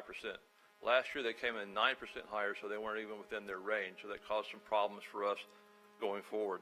Fort Bend County, estimated taxable value for that tax year 23 is $13.2 billion, 7% increase. Tax year is $12 billion for their tax base. So you see the difference between Fort Bend at $12 billion and Harris County at $243 billion. The bottom left highlight, combine those two numbers together, and our tax base at the highest rate for our tax base would be $283, almost $284 billion. Now, if you switch to the right side of the slide, and you start at the top, you look at residential and rural improved, and you look at apartments, those two together equal about 30% of the total market value that we're taxing. And you see the values associated with those. And then if you go down, you see commercial Below that, it's 7% vacant land, industrial. The next two, where it says commercial personal and industrial personal, that's personal property, that's not real property. And then you see all other properties down about 3%. So the total is 11% increase for Harris County Appraisal District. And then you see the accuracy below at $283 billion. I have trouble saying the B number, so $1 billion. And this is looking at our Texas exemptions for tax exemptions, large urban peer comparison. And the orange line at the top is HCC, currently what we have proposed. It's up from what we originally brought to the board. We bumped it up again. We're now recommending the 17% or $7,500. And we're still at a tax rate of 0.095. And you see the green line, we were at 15% and $5,000 up to an amount of $120,000 for 65 or disabled. So you see those. And then below that are our large urban peers. You look at Austin County with a homestead percentage of 1%, a homestead amount of 5,000, and over 65 at 75. So you see three of the next: Lone Star, Dallas at 75,000. Then you've got Tarrant County has a zero exemption for homestead, very modest at $50,000 for over 65, and San Jack at a 1% homestead versus $5,000 versus HCC. So you can see in our group of large urban peers that we are by far the best tax entity on community college. And then here's the local peer comparison, just to show you again what that means in terms of dollars. So if you look at the slide portion on the right and the center, you'll see the gold line for homes valued at taxes paid $50,000 home, zero. Taxes paid on $150,000 home, zero. And then on a $250,000 home, I believe that's $69 for 65 or over or disabled. When you look on the left-hand side of the slide, and you see for the homestead exemption, it's now down to $40 for a $50,000 home, and you can kind of read your own information. So just wanted to share those numbers with you. That's what we now have built into the budget you'll see in a moment. So again, our priorities, everything is about our priorities and following our strategic plan. Items 1 through 5, plus a truly balanced budget will get us where we need to be, the community college of choice. It's very difficult to do that if we don't have the money to fund things. And I'm excited that this is the first time that I've had a chance to put in $7 million plus of budgeted initiatives into the operating budget, that we're not coming to the board and asking for a project to be approved out of the fund balance. We're doing it with the budget for next year. And then coming into this year, we're currently forecasted to be a $23 million surplus for fiscal year 23. Here's the slide that we'll kind of go through briefly. It's the same template you've seen before. The first column is fiscal year 23. And I'll just go over again what I said earlier when I opened up, is our now have a four-legged stool instead of a three-legged. If you look at the growth of where our projections are in the revenue section, state appropriations, we see about a 17% growth. Ad valorem tax, 52% growth, percent of total. Tuition and fee net, 28% of total. And then you've got your other local income. If you look at that, we had $2.027 million earned on our investments last budget process. That currently is going to come in over $10 million. You see it there, forecast at 10.95. We're probably going to come in closer to $11.5 million on that. So tremendous growth on that. And then you see her fund balance going to zero on the fiscal year, right column 24 recommended. There's no income coming from that. So you see we've got now a four-legged stool that we can rely upon. You see that tuition and fees have gone from $107 million to a forecasted this year of almost $109 million, and we've budgeted for next year a 2.5% increase, which is $111.2 million. So that's how it shakes out. The salaries, again, reminding you what we've talked about in the past, the 4% increase plus the extra 3% for the faculty, that's a little over $12 million. And then you look at the initiatives we have at the bottom, which are $6.163 million in the gray bar section.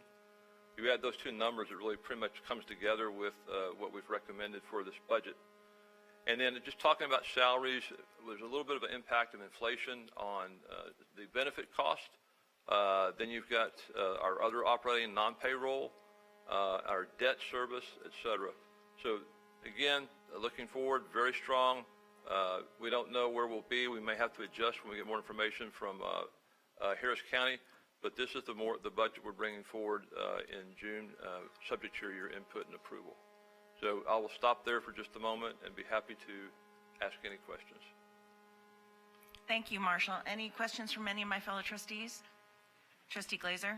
Thank you, Madam Chair. I appreciate the presentation.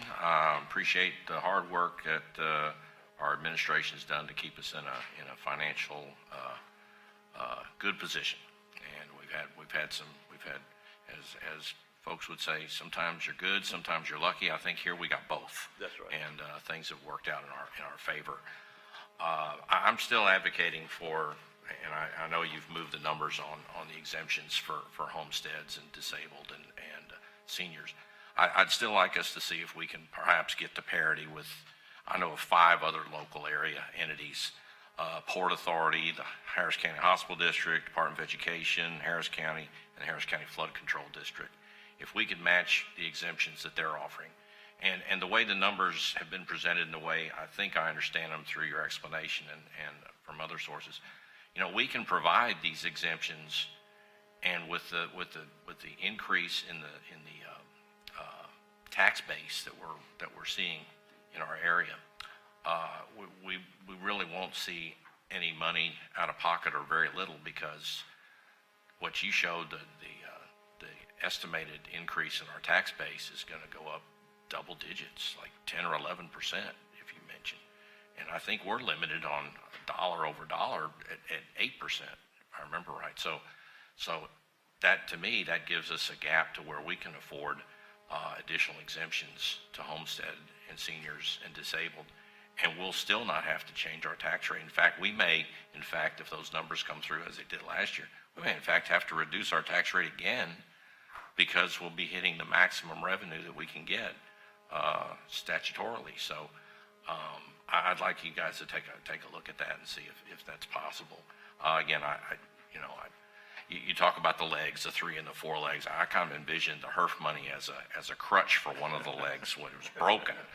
Well, we've been fortunate enough to have that leg heal now, and now we're hopefully with increased enrollment and a little bit of marginal increase in some of our other revenue to cover that. So it's looking good. I mean, I tell folks, I go to state events and national events and meet other community colleges, and we are really fortunate in our revenue sources compared to most other community colleges. Yes.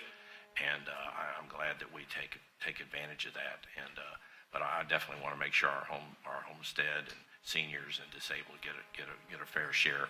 And there's 5 other local entities giving these percentages. So if you could take a look at those, and I'd appreciate it. So, but thank you very much. Thank you.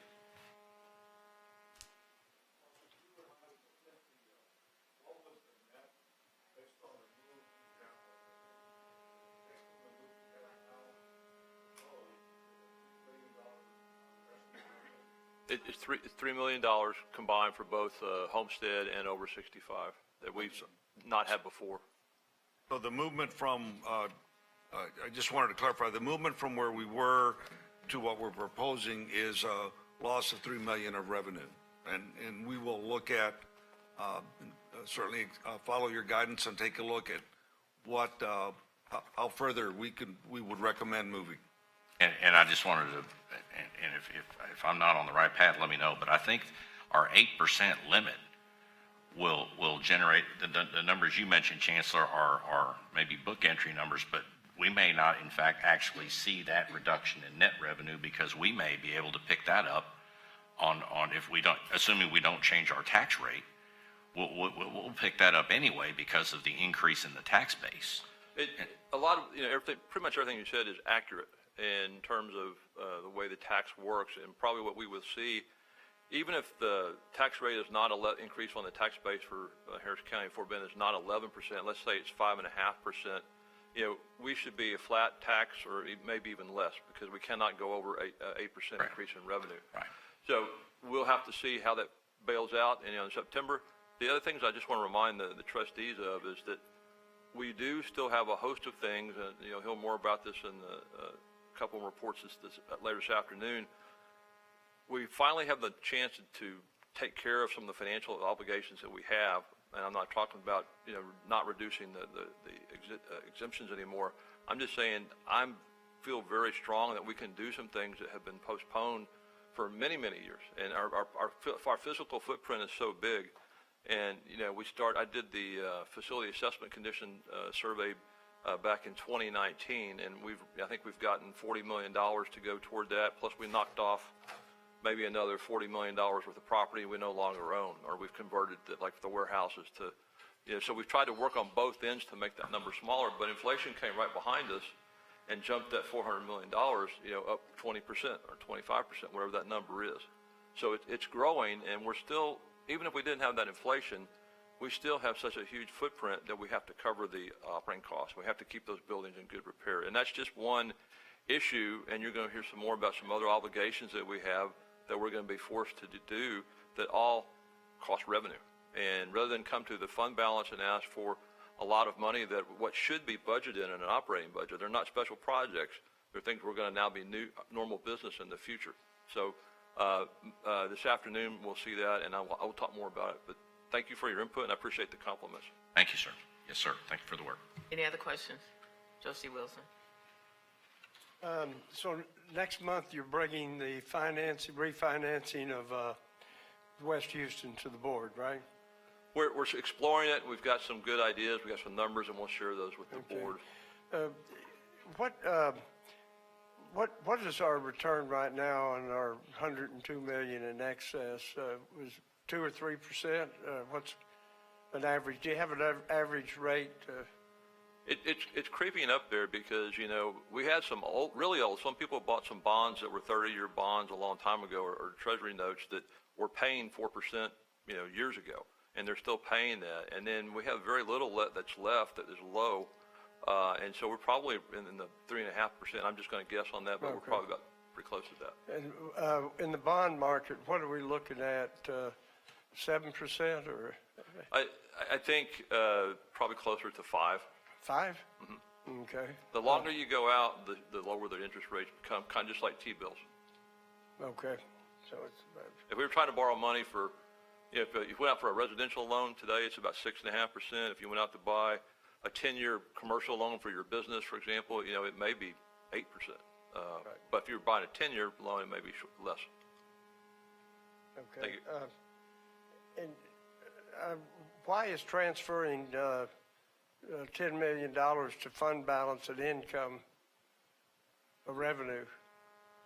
We pull it out of, we take it out, we budget it out of, let me pull over to the slide for you. It comes out of the 17.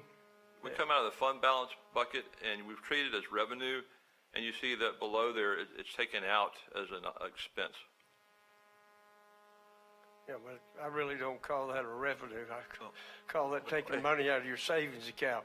Well, and that's what I'm saying is that when we talk about lowering our tax revenue and our earnings on our investments, we really need that money so that our operating budget is self-sustaining, and we don't have to do that in the future. I want to be able to fund deferred maintenance in the future. I think, Trustee Wilson, I agree with you. It's what it's called, but it's the accounting system that we use and the way we're required to report it.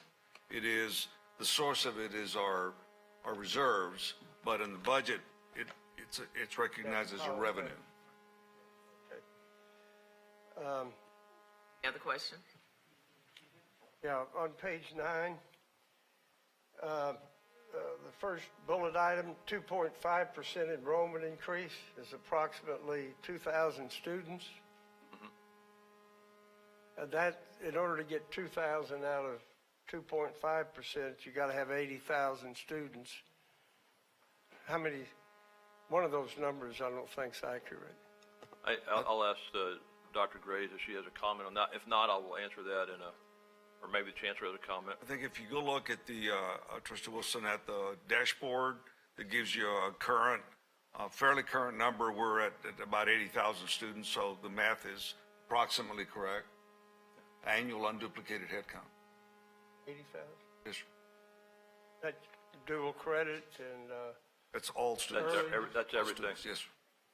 okay, I see, it's that number. All right, thanks. Any other questions? I have the one question on page 17. I guess two questions. The recommended 2024 state appropriations at 68 million. What is that based on? That's not based on the new funding formula. That's based on the current funding formula, correct?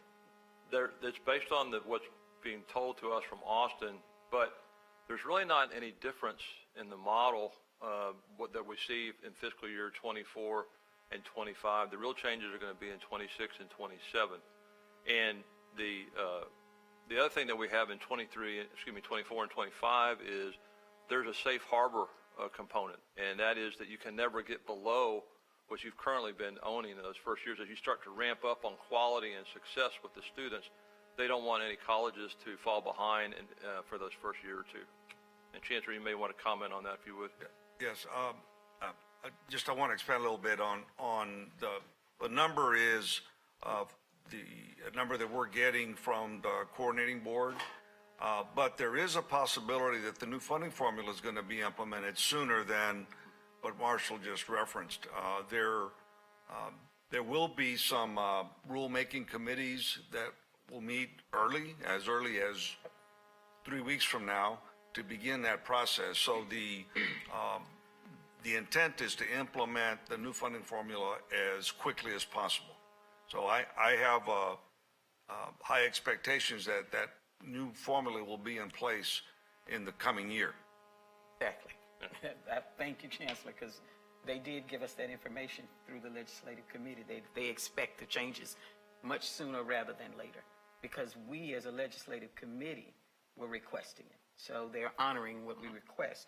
The 4% merit, the salaries, 2% merit, 2% COLA, the 1.5 million position alignment. Does that align itself with the documentation that we're getting in today's agenda?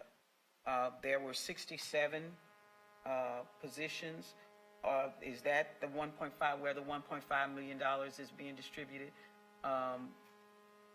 Increases in salaries for staff and faculty? Is that what that 4% is? If you're looking at the second bullet from the bottom, so salaries and associated benefits, 4% merit, 2% COLA, 2% merit. So that's what we voted on and approved for fiscal year 23. We had a 4% increase for faculty and staff. It was 2% plus 2%, and then an increase of 1.5% for position alignment, and then an additional 3.5% this year was being recommended for the faculty. So this is not anything to do with the number of new hires or the number of people coming in. Right. This applies to all existing employees. So the fiscal 2023 budgeted was 221 million, and then the projection through 8/31/2023 was 211 million, and then the 2024 is 234 million, and it only says 2% change. So how does that work exactly? So you see there in the expense category, the big fat gold bar in the middle, it says budgeted. Just read it. In 23, it was 58% of that expense that we have is for salaries. If you look at the projection of 8/30 through projecting toward 8/31/23 is 211. That's not a budget number. That's where we're forecasting we will be on our expenses, and that's because we've continued to have that chill that I've always talked about for the last 3 years, that we're not hiring that many people as we used to be, and we're trying to make people hire from within when possible. And so you see that trending down, and every time you don't hire a position, then your salaries go up. But then you see the increase in 234. That's using our full budget complement minus the $4 million I mentioned that we've already dropped out of this budget in terms of number of positions, and $4 million each of the last 2 years. This is with the $12 million added on top of that. So if we were at 221 and 23 and you added 12 million to that, it would be 232. And then with a little bit of increase, it would be 234. So that's better to compare the left column with the far right column. Right, so the 1.5 position, 1.5 million position alignment, which is a total of, what is it, the 4% merit plus COLA.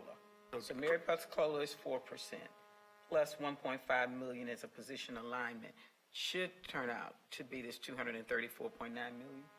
Yes. It's a little off, just saying. Trustee, just to clarify, because we're talking about a fiscal 23 and this budget's for 24 we're proposing. That second to the last bullet is what's being proposed for FY 24. Right, so we've got the 2% merit, 2% COLA, plus the 1.5 million that's position leveling based on the compensation study. There's some positions that are out of the range, and we want to remain competitive in those. And an additional 3.5% for faculty, for the faculty leveling, which is a multi-year approach to getting faculty pay to market level.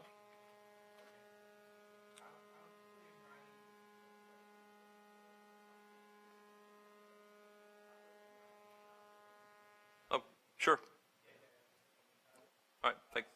Get a better understanding of it, because there's seems to be something missing, percentage-wise. But thank you, I'll do that. Trustee Glazer. And just looking at these numbers, Summer, so we've got a fiscal 2023 projection of 211,539, and we've got a fiscal 2024 recommended of 234,9. So that's basically an 11% increase. So we're looking at 11% increase from actual this year to projected for next year. Projected, yes. Madam Chair. Yes, Trustee Flowers. Thank you. On slide 9, you mentioned that we're currently evaluating MOUs that we currently have with partners. Do you have a list of who these partners are that we're evaluating MOUs with? We started down this path last year. We talked about, Chancellor's talked about it a couple of times this year. You know, we started from dual credit, and with the issues going on with HISD, that's been put on hold at this point. But most of the MOUs that we're talking about that I'm aware of that have ground leases, they have facility leases, they have those type of things, opportunities to share resources. Those are put in abeyance right now. We're not really looking at those at this point. And Chancellor, you might want to comment on that. I think the question, Dr. Flowers, was, do we have a list of them? Well, it says it's in progress. We're examining existing MOUs. And this line item isn't related to articulation agreements or academic partnerships. This is related to fiscal. For example, Challenge Early College High School is in one of our buildings, and over years we haven't, neither HIC nor HCC has kept up with the increase in costs. Who should cover the security, how much of the security, and the cost to operate the facility, and that's all being reviewed to approach our partners in updating those agreements. Correct. And a lot of that surfaced during the early COVID months where, you know, we had emptied out all the in-person classes, and then we had some events going on, and you had people getting sick with COVID, and, you know, you go back to early COVID, you know, it was very expensive to clean up issues and clean the campuses. You know, fast forward 3 years, it's a lot different, but those older MOUs are very dated, not a lot of detail, and again, they're to do with the physical plant, the area I'm talking about. Have we entered into any new MOUs from January to present? I'm not aware of any. Not that I'm aware of. We're in the process of negotiating, obviously with HISD, all that's on hold. Everything's going to stay in place. We're going to continue to operate all of the facilities that we are. There's some planning in place, I believe, on some expansion and Fort Bend ISD in our service in PTEX and Early College High Schools, but those are in planning. So the MOUs that we have in place are being reviewed. There might have been some updates in terms of monetary exchange, and we can bring those to you. I can report those to you if there have been. We're in the normal cycle of renewing those, so I can't say that there aren't any that haven't been renewed. I don't know of any new ones. Okay. And do we have any MOUs that are in partnership or in affiliation with any of the trustees? Any trustees? I'm not aware of any. No, there would be with an institution. Our partnerships would be with an institution. Are there any MOUs with any institutions that any of the trustees are affiliated with? Not that I'm aware of. Outside of an academic MOUs, no. Well, I'm just saying in general, any MOUs. I didn't say just relegated to any specific area. We have MOUs. If you're speaking specifically to charter schools that a trustee might run, or STEM programs that are on the that HISD is using, or that sort of thing, again, we offer our MOUs and enter into those agreements with the institution that is doing the education. So they're not with a trustee. There are MOUs that are with institutions who have trustees that are involved in the operations or the leadership of the institution. Thank you. Thank you, Marshall. I have one last question. We're in the post-COVID environment, yes? Absolutely. So has everyone returned to work in the buildings? No. And when will that happen? Yeah, I know Talent Engagement's been working on a program. You look across the country at what's been going on. As I mentioned earlier, you still see these huge vacancies in office buildings and healthcare, and you still see people wearing masks down in the Texas Medical Center. So there's not been a policy. The people that do need to be on site, payroll, for example, talent engagement, the people that are re-interacting with people, we do have meetings here, but as a formal policy across the system, out in the colleges, that's not in place yet. Okay, because I asked because I got a notice on my board phone that all of the COVID tracking mechanisms across the nation have officially been canceled, all of them. So I will no longer know if I'm in a building anywhere in the country with somebody that might have COVID. So all of that has been canceled. And that was a surprise to me because we're still in COVID.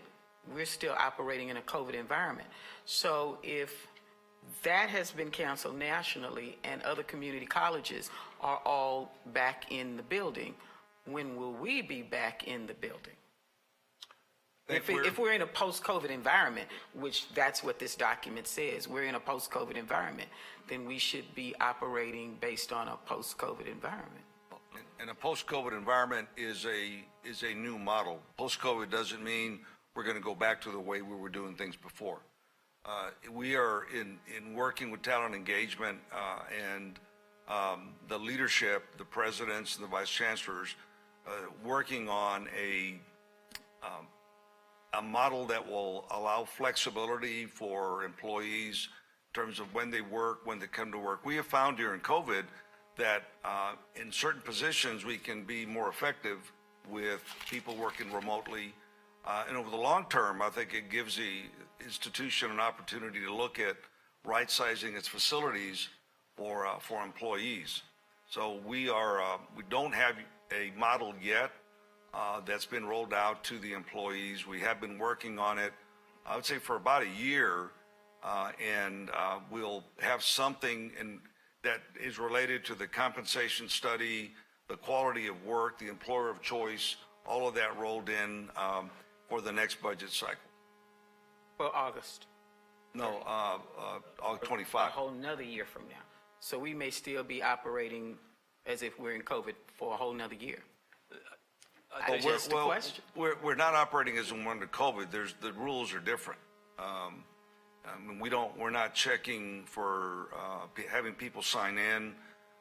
There is a level of autonomy in the individual departments on where people, when people can work from home, when people are required to come in.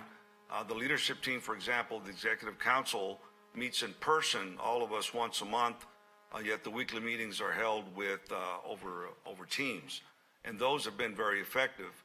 So we take a look at the departmental meetings across the system and see that there's less time wasted in travel, and the meetings can be as effective.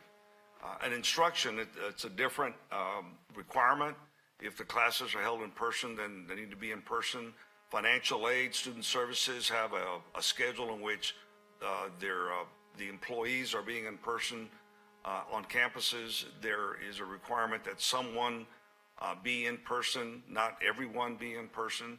I don't know, Izzy, if you have anything, with your permission, Madam Chair, Izzy had anything to add on where she is in the study of getting to our new attendance model? Sure. We had 3 culture labs, if you remember.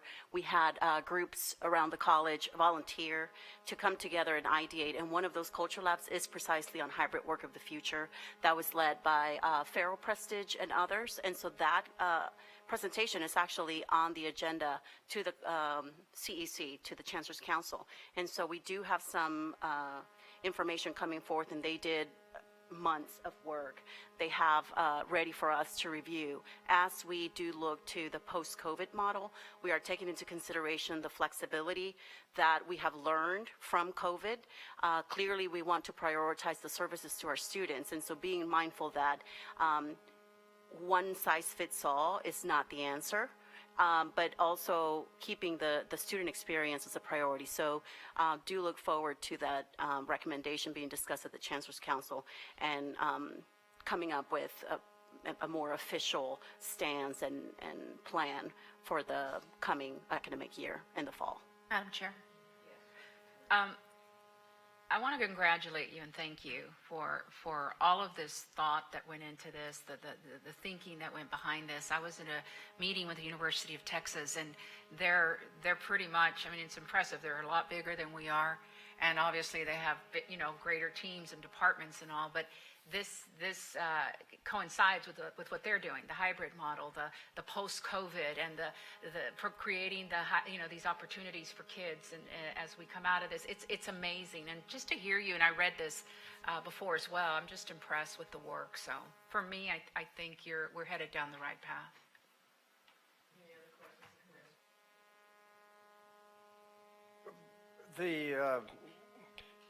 I hear what you're saying about the positives, and there are positives, but there's also negatives too, and not all being back here.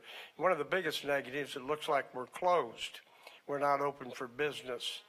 And I think all of it needs to be looked at. And if we functioned before COVID with everybody here, and all of a sudden, and I think this should be something the board weighs in on and not just leave it to the administration.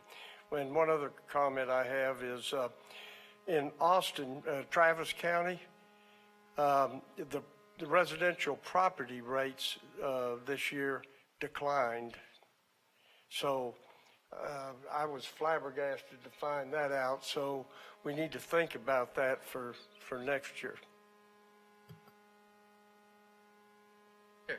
I do want, trustees, the hybrid model, whatever work model the administration develops will be brought to the board for approval, because it will, in all likelihood, include differential pay and other variable benefits from that the model might bring forward. So that's something that will come to the board. It's just not ripe for presenting yet. Thank you. Any other questions? Trustee Laredo.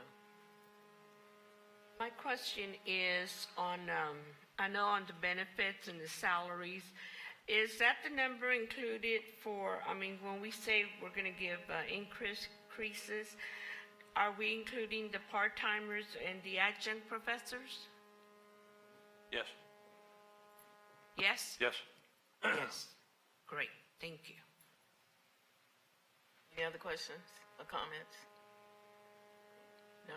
Well, I want to go back to the MOUs, because I think I heard Trustee Flowers ask for a list of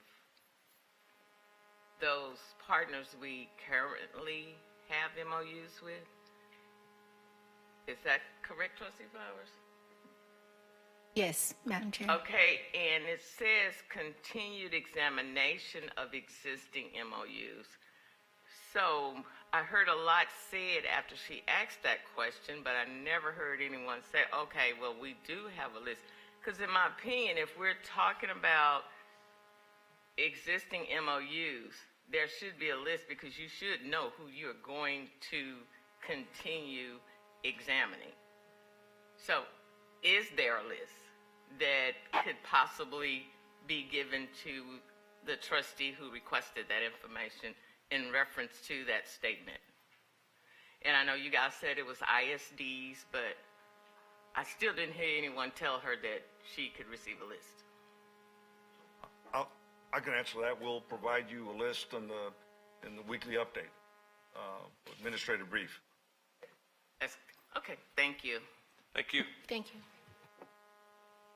Okay. If there are no other questions, thank you, Marshall. Okay.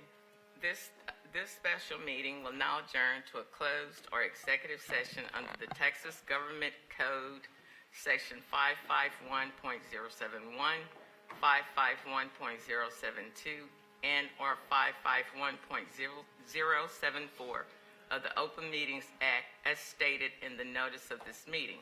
Should any final action, vote, or decision be required in the opinion of the board on any matter considered in the closed meeting, such final action, vote, or decision shall be taken up in the open session portion of this meeting or in a subsequent public meeting upon notice thereof. The meeting adjourned to closed session at 3:54 p.m.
Good afternoon. This regular meeting of the Board of Trustees of the Houston Community College System will now come to order on May 17, 2023 at 4:06 p.m. This meeting was called for the purpose as listed on the duly posted meeting notice. At this time, please join me and the rest of the trustees in prayer led by Dr. Prieta Vendel Stalwart. You will bow your heads, please. To our Heavenly Father, who honors us to do what we are called to do, to those of us who understand our calling and walk in it appropriately, and to those of us who wait to understand what our calling is. We thank you for today. We thank you for your presence in this place. We thank you that we will do what we are required to do, and we will stand on the decisions that we make for the betterment of this college and for the good of the students. Thank you for your presence. Thank you for your blessings, and thank you for your guidance. In the name of Jesus, amen.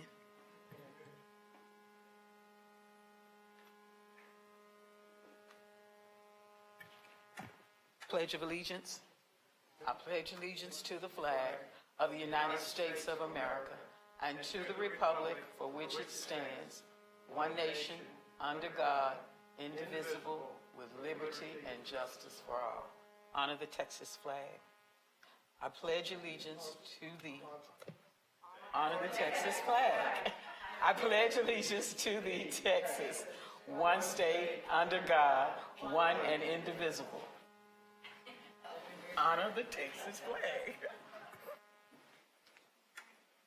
We are now ready to approve the minutes from the Academic and Student Affairs Committee, Audit Committee, Board Governance Committee, Committee of the Whole, External Relations Committee, Marketing Committee, and special meeting on April 5th, 2023, regular and special meeting on April 19th, 2023, and special meeting board retreat on April 21st, 2023. Is there a motion to approve the minutes for April 2023? So moved. Second. It has been moved in second. Are there any corrections to the minutes? If not, we're ready to vote on the approval of the minutes.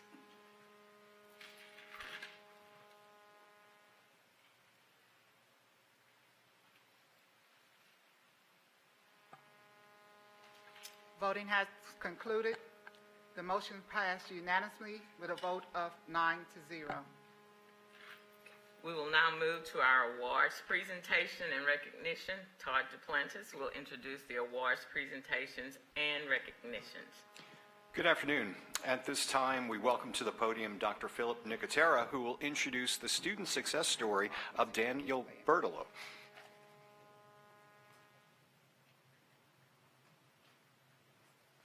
Good afternoon. Afternoon. How many of us get a chance to attain a career that results in a new sense of purpose for our lives? Daniel Bertolot, a fall 2022 graduate of HCC's Coleman College for Health Sciences, is proud to claim that accomplishment. He says that the pandemic caused him to rethink his career path and led him to become a licensed vocational nurse, now working at Shriners Children's Hospital in Galveston, caring for children with severe burns. He has seen firsthand the joy of watching children recover from dangerous health conditions. It is only one of the many benefits he has received for accomplishing a higher purpose for his life, and that affects all of the community. Here is his story.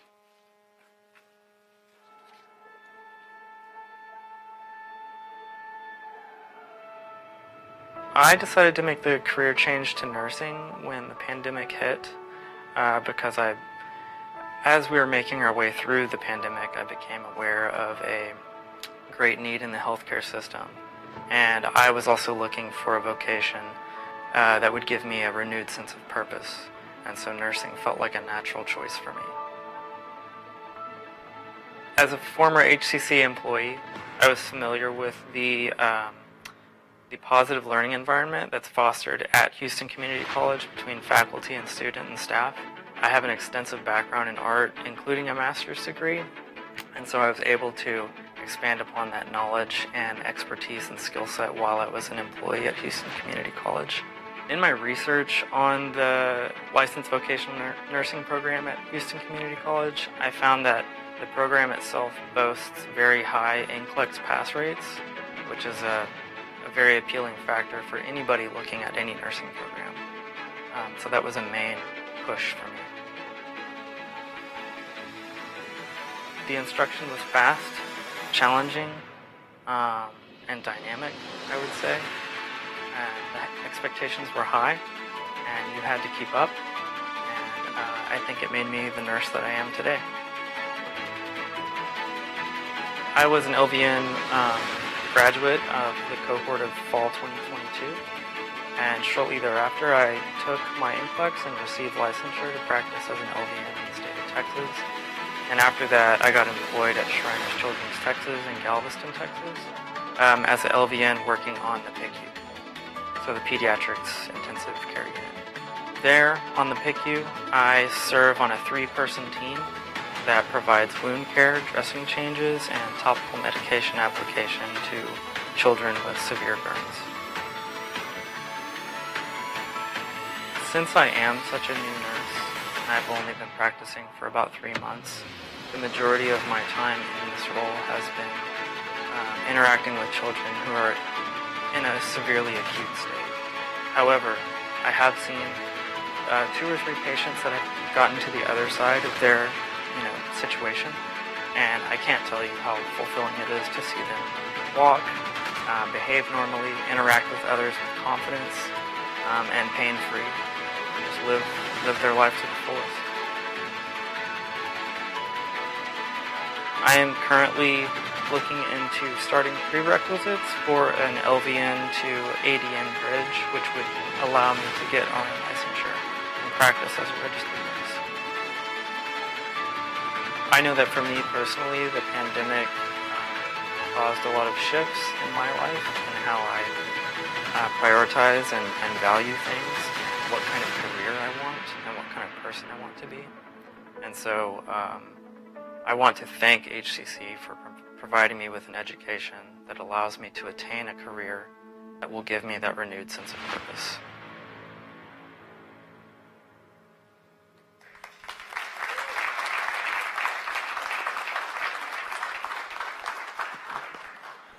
We don't see Daniel in the audience. Let me make sure, is he here? I believe he is working tonight, so we're going to move on to our next guest, recognition of Stephanie Brown, honorary degree recipient. On May 12, 2023, Houston Community College conferred honorary degree credentials to 6 individuals who have displayed records of service to the community. Unfortunately, Stephanie Brown was not able to attend as she was out of town supporting her daughter, who received her master's degree from Southern University on the same day. At this time, we ask that Stephanie Brown would join the trustees and chancellor in front of the dais. Stephanie Brown has lived in Fort Bend County for over 25 years. She has been married 34 years and has 3 children who are graduates of Fort Bend ISD schools.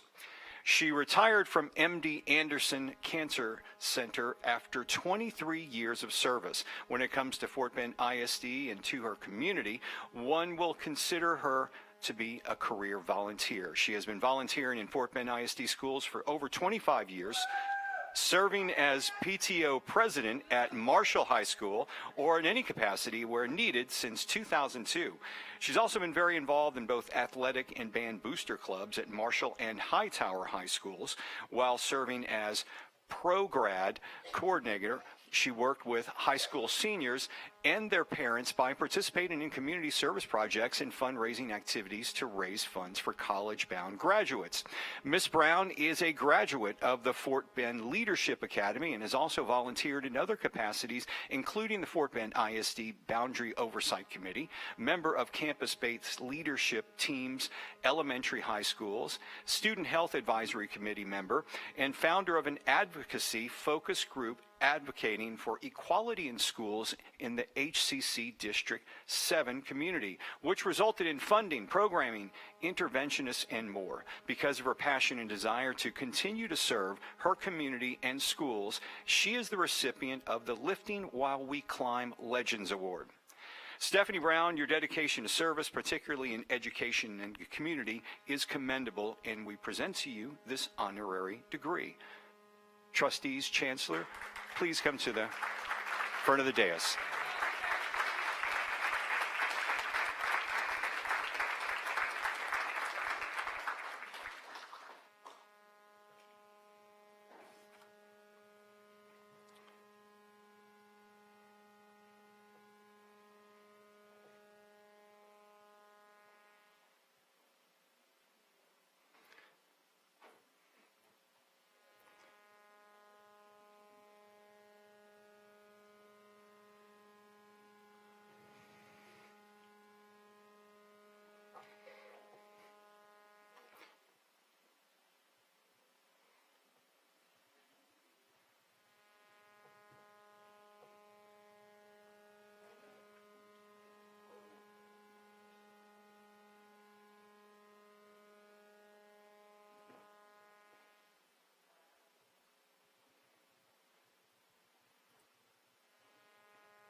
Go ahead, a little more.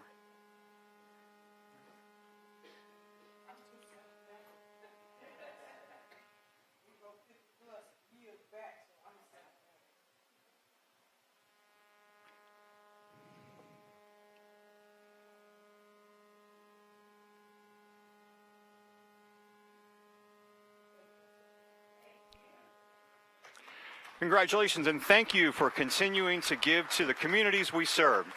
Trustees and Chancellor, please remain in front of the dais for the remaining recognitions.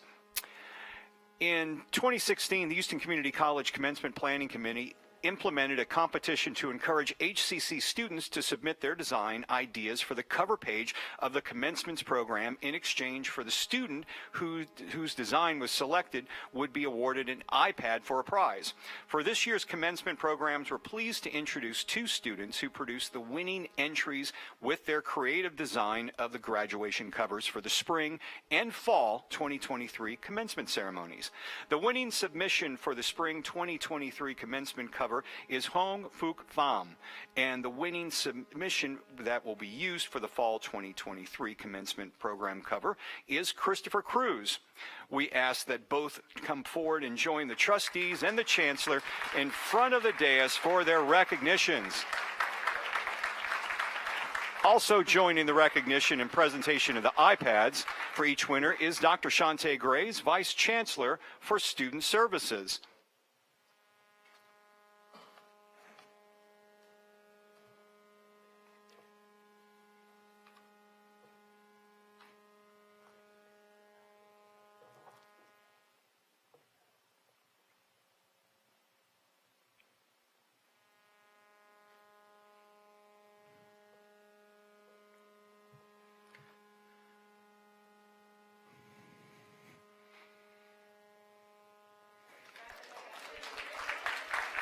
All right.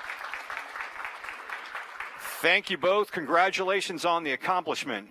Trustees and Chancellor, bear with us. Please remain in front for a few more recognitions. The League's Innovation of the Year Awards were devised to recognize significant innovations at board and alliance member colleges. These innovations reflect significant achievements in the spirit of innovation and experimentation. We're pleased to share the 2022-2023 League for Innovation of the Year Award winners is Innovative Professors, Metaverse Integration in Workforce Curriculum, The Future is Now. The metaverse refers to the virtual world that is composed of multiple interconnected virtual environments where users can interact with each other in a digital space. This innovation approach to course development meets the workforce students' need for hands-on active learning and allows for personalized learning experiences. This online course development can be replicated in a variety of programs across the system and to other institutions. This approach also provides students a simulated real-world scenario and provides more interactive learning. Would the following collaborators please join the trustees and chancellor in front of the dais for his recognitions? Cheryl Whitaker, HCC Fashion Merchandising Program Coordinator, full-time faculty. Shasta Beveridge, HCC Interior Design Program Coordinator, full-time faculty. Chef Catherine Ronhell, HCC's Pastry Arts Program Coordinator and full-time faculty. Dr. Alicia DeJong, HCC Cosmetology Professor, full-time faculty. Ruben Duran, HCC XR Lab. And Dr. Mudassir Siddiqui, HCC Central President.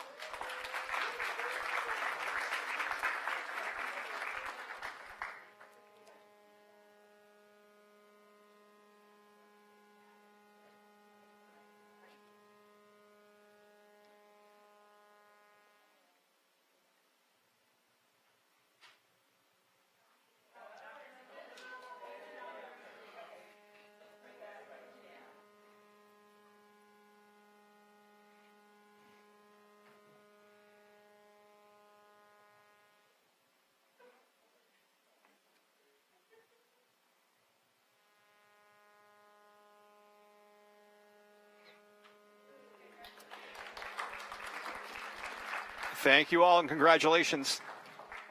Trustees and Chancellor, you may now return to the dais.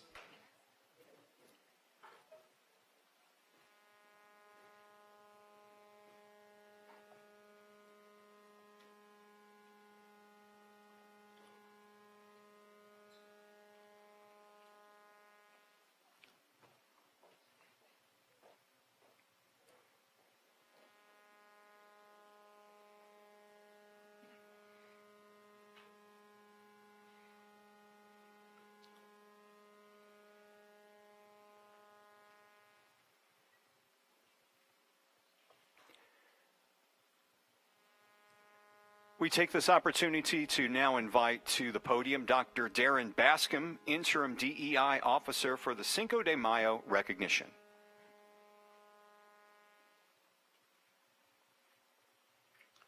That happened fast. So, good afternoon. Chancellor, Board Chair, Board members, and everyone that can hear my voice. Here at HCC, we recognize and celebrate the expert faculty and amazing staff, as well as our students, while acknowledging their distinctness and their sense of belonging. Having a sense of belonging in the workplace will allow all of our individuals to know that we accept their uniqueness and we treasure them as stakeholders at Houston Community College. Feeling like you belong somewhere creates a sense of acceptance, a sense of completion, and a sense of confidence in our students, our staff, and our employees. At Houston Community College, we enjoy the opportunity to explore a variety of cultures from basically our front yards and our backyards, being that we are the most diverse city in the United States. For the month of May, we will shine our HCC light on both Cinco de Mayo and the Asian American Pacific Islanders Heritage Month. So, Cinco de Mayo is a celebration of Mexican pride against all odds. Its name translates as the 5th of May, and so it's observed annually on this date. Cinco de Mayo commemorates the Mexican Army's victory against the French Army during the Franco-Mexican War in 1862. Despite being an annual celebration of Mexican pride, it is essential to note that Cinco de Mayo is not Mexico's Independence Day, nor is it the same day as the Day of the Dead, which a lot of people get confused. Cinco de Mayo celebrates where it's celebrated in Mexico, but not as much as it is in the U.S. And so here in the U.S., we take time out to go and celebrate Cinco de Mayo, of course, with our tacos, Of course, we have to have that Corona with that lime inside of it, but it shows that we as a country support what Mexico went through to gain their independence. It evolved into a great celebration, and just like here in Harris County, we celebrate all of our citizens and our students. So here's one fun fact about Cinco de Mayo. Cinco de Mayo, the official dish of Cinco de Mayo is mole poblano. And we talked about food the last time I was here, so I had to go and try this time, and it was amazing. It originated in Pueblo, where it is a dish which is a brown sauce made with chocolate and a mixture of chili, spices, nuts, and seeds, usually served with meat like rice or like beef or chicken, and it's served over rice. I had it with chicken, and it was good. So if you haven't tried it, please go and try that. And then that leads us into Asian and Pacific American Heritage Month, which was originally an idea of a former congressman staffer named Jenny Ju, who first appeared in front of Representative Frank Horton back in the year of 1977. And what they decided to do, they decided to recognize Asian Pacific heritage, because before that, it was not recognized in the United States that Asian or Asian Americans actually existed in our country. So in June of 1977, representatives from both the House came together and they decided to proclaim the first 10 days of May as Asian Pacific Heritage Week. So it started off as a week and not as a month. A month later, another bill was then introduced into the Senate by senators, both sides actually, both Democratic and Republicans. And then at that time, it was signed into law by President Jimmy Carter, who made a resolution, who then passed it on to President George H.W. Bush, who signed a bill that extended the Asian Pacific Heritage Month till a whole month, from the week to the month. My apologies. And so on May 14, 1991, a public law was passed that said that President Bush proclaimed May to be Asian and Pacific American Heritage Month. And so at that point, it was now designated as the Asian Pacific American Heritage Month, period. So the month of May represents not only Cinco de Mayo, but it also represents the Asian American Pacific Heritage Month. And so here's a fun fact about that. The U.S. Census Bureau classifies people of Asian descent as having origins in any of the following places: the Far East, Southeast Asia, or the Indian subcontinent, which includes but not limited to China, Japan, Thailand, Malaysia, Korea, India, Cambodia, Vietnam, or the Philippines. And Pacific Islanders are people who descended from the island of Polynesia, Micronesia, or Melanesia. These are all classifications that we look at here also at Houston Community College. We currently, as of fall 2022, have 10% of our students are Asian Americans. This is excluding the international students because they're classified differently. And this year's theme for the Asian American Pacific Islanders Heritage Month is Advancing Leaders Through Opportunity. That is always set up by the Navy, and they decided this was their opportunity to advance their leaders. So that is my report for this month of May.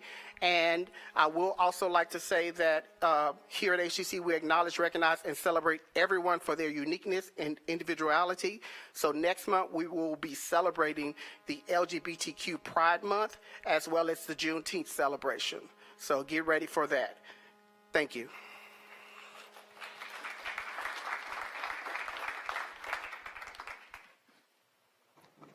Thank you, Dr. Baskin. Madam Chair, this concludes the awards and recognitions.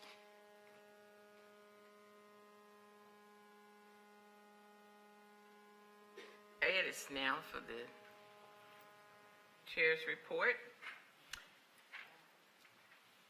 And we have a great recognition here today. Do you want to know about it, Dr. Maldonado?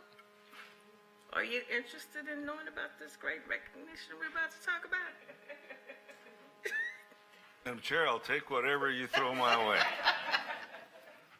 Well, the Texas House recognition of Dr. Cesar Maldonado. On Tuesday, May 9th, 2023, Texas State Representative Mary Ann Perez, House District 144, recognized Chancellor Cesar Maldonado in acknowledgement of his service to the Houston Community College system, Houston, and the state of Texas.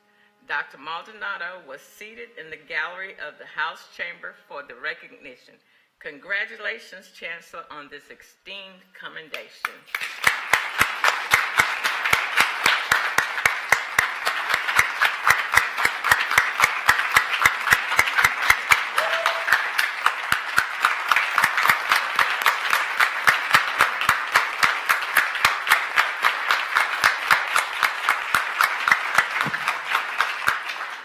Chancellor, can you share with us the, what the commendation said? Do you have that, or can you send it to us? Or I'd love to read it. Sent to you. It's online. I don't have the document yet. It is House Resolution 1490, and it's available online. And we'll get a link. I'd like for us to post it like on our website and so forth to honor our Chancellor with what was written on that commendation. I think that that's important for us to do. Thank you. Thank you. Okay. Again, we are so proud, Chancellor, and congratulations again. And with that, we will open the floor for trustees to provide information regarding activities in their respective district, or an overview of conferences or workshops attended, and to recognize individuals in your district for outstanding contributions to their community and to promoting education and community services. Any trustees have a report? Dr. Venable-Stallworth, I know you have a report. I'm definitely going to brag. I really enjoyed the Houston Community College graduation, but the absolute best graduation on Friday were my grandchildren who graduated from Lone Star. So, sorry guys. My 18-year-old basketball phenom, 6'4" granddaughter graduated with highest honors from Lone Star at 18 because she's still in high school. And her 20-year-old brother, who absolutely refuses to play basketball at 6'9", I still don't understand that, but we'll be okay with it. They graduated together, so the family was there, and it was really an amazing event. And I guess I could say this because my daughter and son-in-law are really not going to be happy with me for this. They actually wore the graduation robes of their mother and father at their graduation. So at least they were tall enough to wear them. But it was really amazing to attend 3 graduations in one day. That was an amazing thing. And I want to say that Houston Community College did an amazing job on graduation yet again. It was spectacular. I really had a good time, and I think next year, if I can ask for donations, I'm going to get everybody shades in the audience so they can wear shades with me. But thank you. It was really great, and I really had a great time on Friday. Madam Chair? Yes. I do want to thank Chancellor, you and your team, everyone, for I couldn't make graduation, but I watched it, and it just always makes me proud of the work that goes into making this day so very special, and all of the graduations that take place to culminate to this big one, right? And so congratulations and thank you for that. I do want to congratulate the Central College. They had a fashion show. It brought in over 375 participants. So it's always amazing with the congratulations. There you are. I'm a huge supporter of your college and the work that you do. So congratulations. As well, the dual credit graduation at the Central College yielded us 131 graduates. So very important that we continue the partnership with dual credit with our secondary schools, and that's the way to go. That is the way to go. So thank you, Chancellor, for continuing to understand the importance of that partnership and building on that partnership. And also there were over 100 middle and high school students that participated at the Metaverse camp at Central College as well. So today's about Central College and in regards to my reporting, and great job. I don't think Dr. Siddiqui is here, is he? He left? Yeah, so let him know. I continue to be in awe of his work. and also to our Southeast campus and all of our colleges. You do great work, each and every one of you. Thank you. Trustees? Okay. But since we were talking about graduation, that is my favorite event. Trustee Laredo and I talk about it all the time. And it was so beautiful. We actually had mother-daughter cross the stage together. That was so emotional. Not just once, but twice. Then we had a father-daughter cross the stage. And we also had a husband-wife cross the stage. That was so beautiful and so emotional. Nobody knows this, but I'm very sentimental. I cry like that. And I was like, oh my God, this is so beautiful. And for those parents to say, I'm going to take this walk with my child, meant a whole lot to those kids and to those parents. And I'm like, dang, I wish I could have done that with one of mine. That was so pretty, just the thought that a parent would even do something like that. And I felt like the parents said, well, you know what? I'm going to not just do it for me, but I'm going to do it for my child. And that's what I saw in it. And to the team, you guys did, and I always teach them, awesome job. Awesome job. And I want to make one more comment. I just want to say to our faculty, staff, and administration, in spite of what you may think or feel about the direction in which the board is going, know that we're not sitting here silent. We care about this institution. We're going to work diligently on behalf of this institution to make sure that we are moving this institution forward. I can't say anything else to you about it, but know that we are here for this institution. If there are no further questions or comments, we'll move on to the next board meeting. So it's the committee meeting, which will be June 7th. The committee of the whole meeting will be June 7th at 4 o'clock. The special meeting, which will be a board workshop, is June 21st at 2 p.m. And our regular meeting will be June 21st at 4 p.m.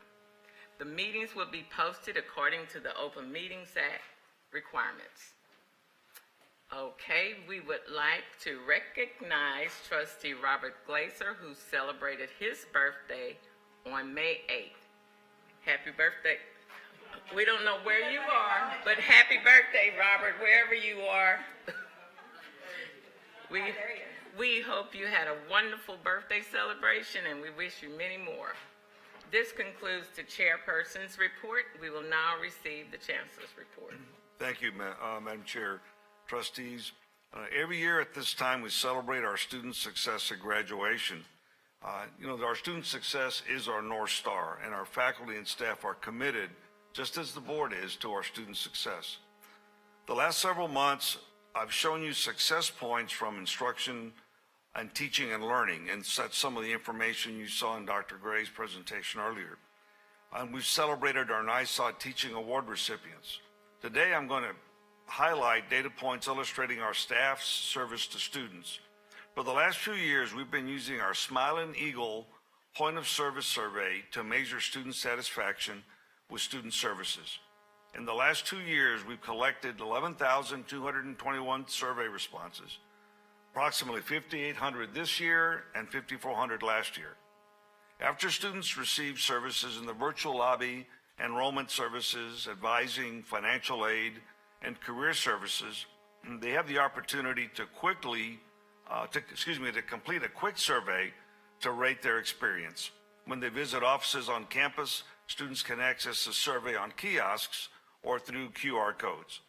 Leaders in each of the areas have access to their surveys and can use these as a tool in the assessment of their area's performance. The graph you see before you depicts the positive responses by students for 3 of the 4 areas. Student satisfaction has increased significantly. So you see 3 of the 4 areas up here: virtual lobby triage, enrollment services, and advising. The virtual lobby triage shows a significant increase, as does the enrollment services. During this time period, all services were available both on campus and virtually. In both modalities, student satisfaction has also increased. I want to thank our student services staff and leaders for their unwavering commitment to our students. In March, I had the opportunity to travel with our Honors College students to Puebla, Mexico, as part of the international program at Universidad de las Américas Puebla. We took part in cultural activities and visited museums, archaeological sites. The students also attended lectures on science, engineering, and liberal arts research from award-winning faculty at the university. The study abroad expands a students' perspectives as citizens of a new global economy and workplace, and exposes them to innovation in academic research and emerging technology. We also visited the fort at Puebla de Los Angeles, is where the Battle of Cinco de Mayo was fought. That picture is not in this group, but this shows you some of the areas that we visited. I'm honored to have had the opportunity to participate in several ceremonies celebrating our students who have completed a degree or certificate program at our college. From VAST to Text Chase to the main commencement ceremony, it has truly been rewarding. This is the time of year when we are reminded of our why. Why are we doing this? Why are we committed to Houston Community College? We are here to provide the ultimate student experience that has been our North Star for nearly 10 years now. Thank you to the HCC Board of Trustees, the HCC Foundation, the faculty and staff for your commitment to provide the best possible support and education for our graduates. In June, Dr. Shante Grays, Vice Chancellor of Student Services, will present commencement event outcomes, so stay tuned for that. Not only the outcomes of the event, but the total number of graduates and our graduation trends. On May the 10th, I attended the Eagle Market ribbon cutting at HCC Southeast College at the Eastside campus. Since 2019, HCC's Eagle Markets have operated as a joint venture of HCC and the Houston Food Bank, the nation's largest food bank. The food pantry has both perishable and non-perishable food items. During the fall of 2022 and spring 2023, the pantry served more than 3,000 students, helping to quell food insecurity among those in need. HCC is in the process of converting our 7 mobile markets to bricks and mortar markets that are designed to mirror the experience of shopping at a grocery store. And one of the amazing things that we're doing is we're combining nutritional information with the actual food to the students, so they understand and appreciate the value of the combined foods in terms of achieving a nutritional balance. I want to express my gratitude to Dr. Francis Villadán Glover, the Houston Food Bank, and the many staff members who made this partnership possible. Please plan to join us at HCC Coleman College on Thursday, May 25th at 10:30 for a MOU signing between HCC and Dwyer Workforce Development. The MOU signing will launch the HCC Dwyer Registered Apprenticeship Program. Under the program, Dwyer will support up to 500 apprentices a year to earn their Certified Nurse Aid Certificate, or CNA, from HCC. The MOU will help meet the growing demand for healthcare professionals, as well as forge career pathways for individuals. There's that pathways word again. In addition to creating a strong talent pipeline for the healthcare industry, the partnership is expected to motivate CNAs to continue their education and become licensed vocational nurses. It's a smart collaboration that benefits everyone involved. Thank you, Dr. Nicotera, and all the Coleman College team for your support. Snapshot of the items coming up in June is a dual credit update, an update on corporate college, an update on the 88th Texas Legislative Session, approval of the unrestricted, operating, restricted, and auxiliary budgets for fiscal year 2024. Madam Chair and Trustees, at this time, I want to invite the United Student Council President, Sahara Heloderi, to the podium to provide the USC report.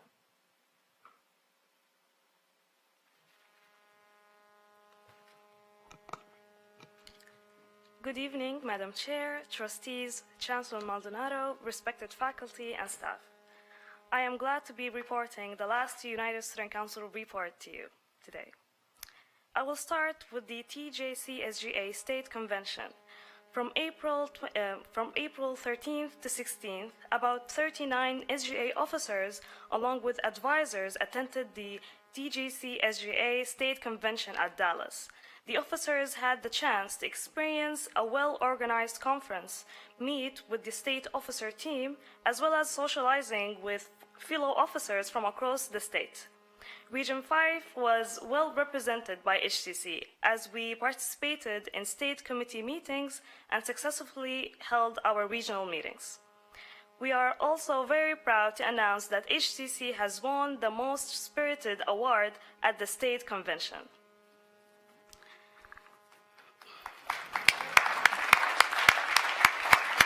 Thank you. And now for the USC President farewell, as this is my last report. My term as the USC President has officially come to an end, and this is the final time for me to present the USC report in front of all of you. This journey has been and will always be very meaningful to me. Being a part of the HCC student government and United Student Council has taught me a lot about how decisions are made, how to host professional meetings, how to work with people in harmony, and the list goes on. Most importantly, I fell in love with this journey when I kept on discovering new sides of myself, dealing with tough decisions, taking team disagreements, and maintaining quality work forced me to be more understanding, assertive, and sure of myself. I would like to voice my appreciation to all the officers who I have worked with, all 49 of them. We have grown to be close friends, and I am happy to say that HCC now made this huge family that will always be there for each other. I would like to recognize the amazing USC team that is with me today. We have the Vice President, Sarah El-Hoderi,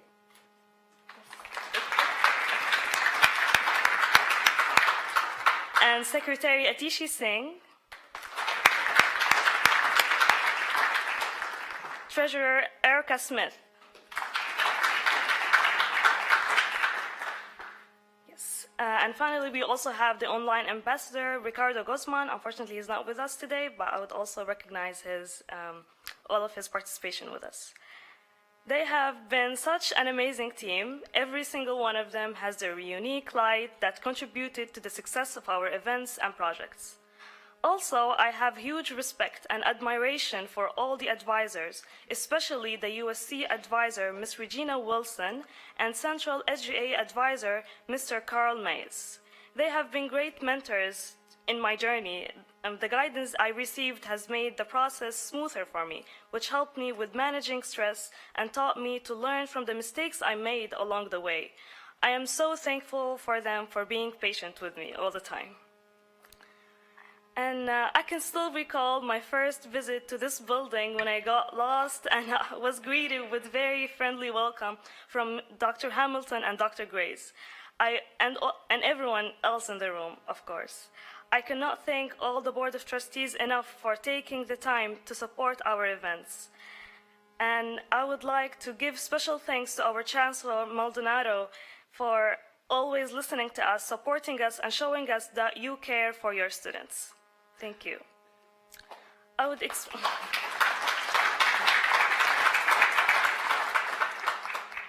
want to express my heartfelt appreciation to everyone who has supported me and motivated me throughout my journey.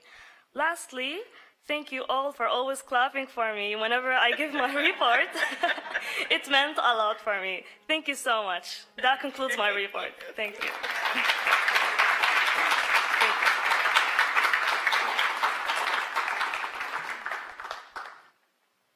Madam Chair, at this time I invite Faculty Senate President David White to the podium to present the Faculty Senate report.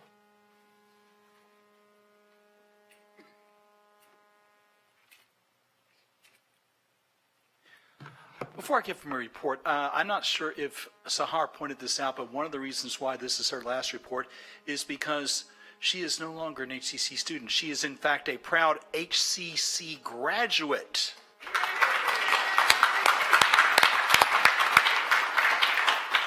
She intends to pursue a 4-year degree in economics. We'll withhold comment on that, but yes. So salute to Sahar. It is the end of trustees.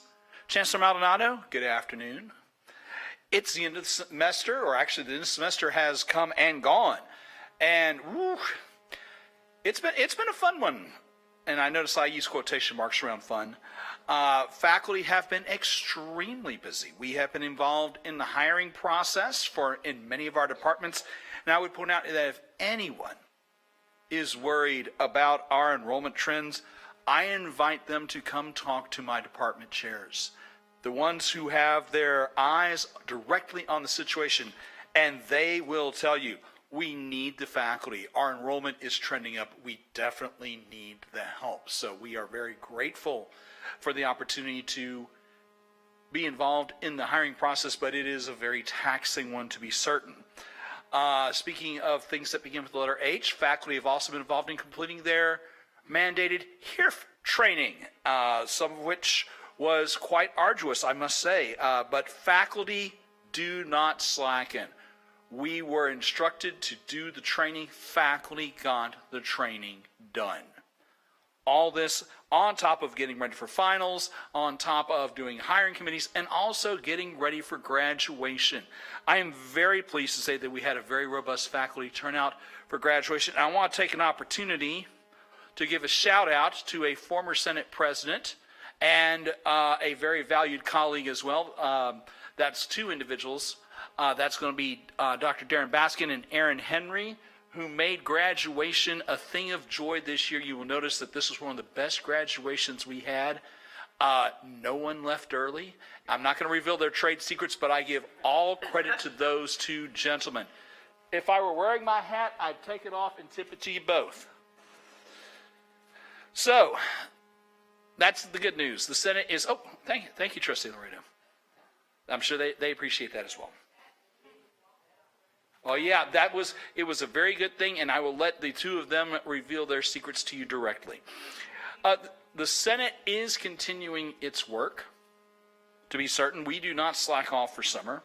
The Senate is involved in very productive discussions with the administration on things such as job descriptions for full-timers as well as for part-timers. We are in discussions about the future of professional development, not just the training, but the use of the faculty professional development funding, which the administration has continued to deploy in support of faculty at this institution, for which we are all very grateful. The Senate is itself still involved with discussions about student success and what faculty can specifically do to advance it. And the Senate is also involved rather deeply in discussions about institutional projects towards strategic goals. And I know that's kind of a vague thing to say, and I really hope to give this board a further detailed update at the June meeting. Speaking of the June meeting, I know that the board is going to closed session, and we are, as a body, the Senate, looking forward to the board's updates on transition. And I would only remind the board, big decisions tend to be better when faculty are actively involved.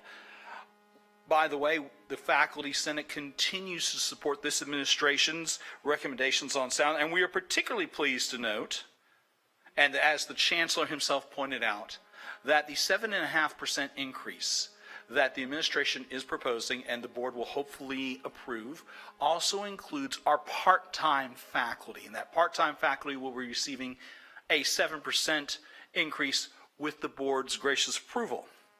And I do want to stress that this is important because the less competitively HCC pays its part-time faculty, the more likely it is that they will seek additional assignments elsewhere. And this is not just a hardship on them, but it's also a hardship on our students because it takes the instructor's attention away from HCC students and divides it up. And that's not a good thing. And at worst case, we could lose those instructors entirely to other schools, and I think that would be a loss to the entire college. The Senate wholeheartedly endorses giving part-time faculty a reason to teach at HCC, whether it be better compensation, some sort of benefits package, a better job description, or preferably all of the above, but one thing at a time to be sure. We are grateful for the administration's support of improving part-time compensation. Now, the Senate has received a formal inquiry from a member of the board, and I would only point out that we are working on an appropriate formal response to that board member. But at any time a member of the board has questions, please, you know where to reach us. You know where to reach me. For many of you, I'm a text message away or an email away. If you have questions, please feel free to reach out to us. Finally, I would only remind everyone that the Senate will continue to meet over the summer. Our next meeting will be the second Friday in June. It will be at the Central College campus, and I am very pleased to inform the board that the Senate has invited Chancellor Maldonado to come provide a valedictory to the Senate, and we look forward to it. This concludes the Faculty Senate report for May. Thank you so much, David. Madam Chair, that concludes my report. A citizen desiring to appear before the Board of Trustees shall complete the application for hearing 24 hours prior to the meeting and file said application with the Board Services Office. No citizens are signed up to speak. We will now move to the consent agenda. Please note that agenda items number 9, acceptance of donated items for Randy Tibbetts, and item 13, acceptance of donated items by B.G. Daughtereeve, have been pulled from the consent agenda by administration and will be presented for consideration at a later date. Are there any items to be pulled from the consent agenda to set aside for discussion? Madam Chair, Yes, Trustee Rycroft. may I pull item A15, please? The schedule of fees. Gotcha. Okay. It's under finance, yes. That's the approval of HCC schedule of tuition and Right. fees. Trustee Wilson. I'd like to pull item 14, a report item.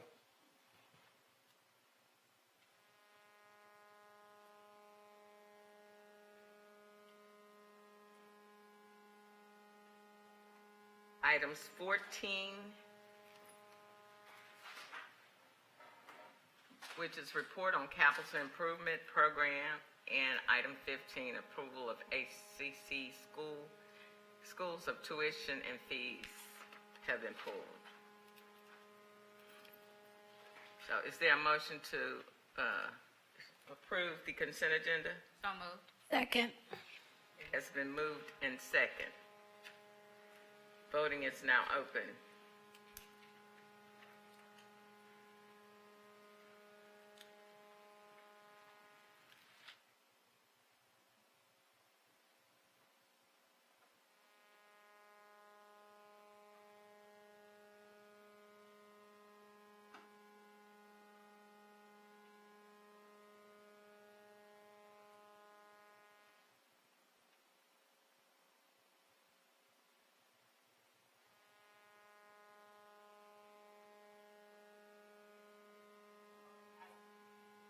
Voting has concluded. The motion passed unanimously with a vote of 9-0. And my display is not working. Give me 1 second.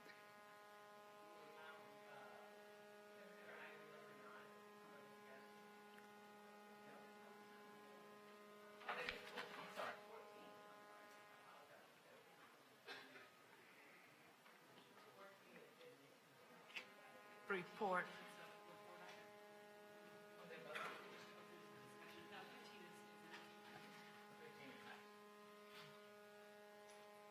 Okay, 14 is open for discussion. We don't need a motion for that? The report. It's only for Oh, well, The report item, so no motion is required. I don't know why the board is voting on a report item, and plus, some of those projects. What I'm afraid of is this is a report item, we vote on it, in a year or two, somebody's going to say, we approved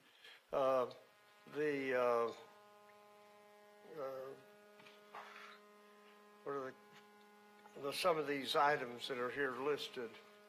The Resilience Operations Center, and I don't see the need to be voting on this totally.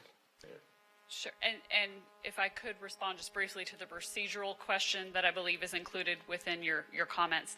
This was moved to the consent, I believe, after discussion with Executive Committee because in previous meetings, the board has accepted the report into the record. So it's not an approval because there's nothing in there to be approved.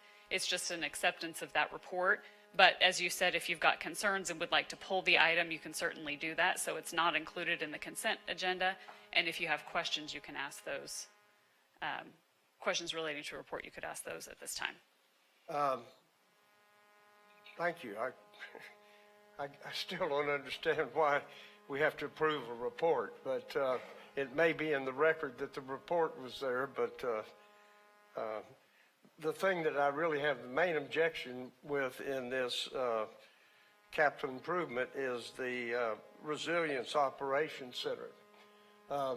We have not gotten any data on other than just some wild 500,000 students are going to be attending this and 4,000 a year. And at graduation Friday, we only had 2,500 graduates approximately. So you're telling me more students are going to attend this one program than the whole school, which anyway, the whole thing is a boondoggle with a capital B, and I'm not in favor of it. I want to vote against it, or I want to pull the whole thing, whatever's procedurally appropriate at this time. There's no action to be taken by the board on the item, so it could be accepted. If you've got some questions, I'll defer to the administration to respond to those. There's no vote on the item. It's been pulled from consent, so it's a report item, and the board has opportunity to ask questions of the administration. Okay, Melissa, let me get a clear understanding. So, I'm just asking on behalf of Trustee Wilson.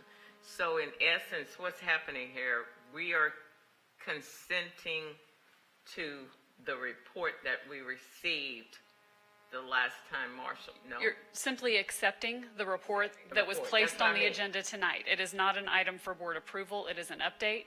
There's nothing for the board to approve. It's an acceptance of the report in the record and the minutes of the meeting. There's no vote. There's no vote. It's just consenting Correct. to the report. So because I want Trustee Wilson to be clear that he's not voting. Correct. To approve this. That's correct. And we can move this back to the regular portion of the agenda if that will address those concerns. I'll discuss that with the chair. Okay. Trustee Glazer. Reference, do we normally have report items in our consent agenda? I always remembered them being exclusive to action items. It has in the past, and this was really, and Sharon can correct me if I'm misremembering this, but I believe it was just in discussion in executive committee as far as moving the agenda forward to accept it. Again, there's nothing in here that requires approval. You're correct. We haven't included report items on the consent agenda before this. Thank you. I have Madam Chair, for the page 3, the signage, the pylon monument building top, phase 3 says remaining pylon monuments. Katie, there should be a list. For phase 1, does the completion include being operational? And that would be a question that would need to be answered in the report. It would need to be a written answer in the report. If its construction is complete and it's not operational, then it's not complete. So I just want to make sure I understand that. And for all of the remaining pylons / monuments / Katie, what does that list look like? Because there's no list for those. and we need to know what the list is.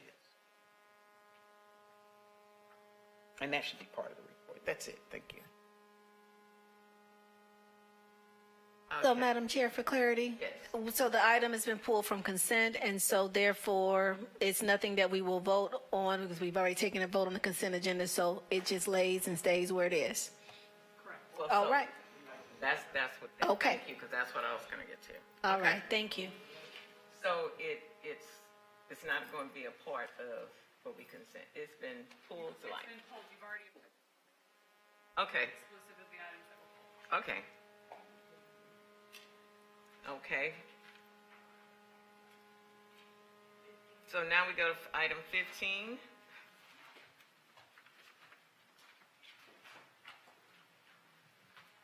Is there a motion? Second. Second. Is there any discussion? Madam Chair? I move to amend the schedule of tuition and fees effective for fall 2023 to include the building use fee for the Katy campus. And I believe there's going to be some explanation about what this is. If you would like the fee for the Katy campus to be the $5 fee per credit hour, you vote it up. And if you don't want the fee, you vote it down. That's how the amendment works. I think the administration wanted the opportunity to bring this in front of everybody since there was confusion about it last time. I like that. But if I recall from last time, the recommendation was to waive it for the year. So is that correct, Chancellor? That's correct. And the wording of the recommendation led to some ambiguity at the end is what was the status of that fee with the vote. And I sent a memo out to the board explaining that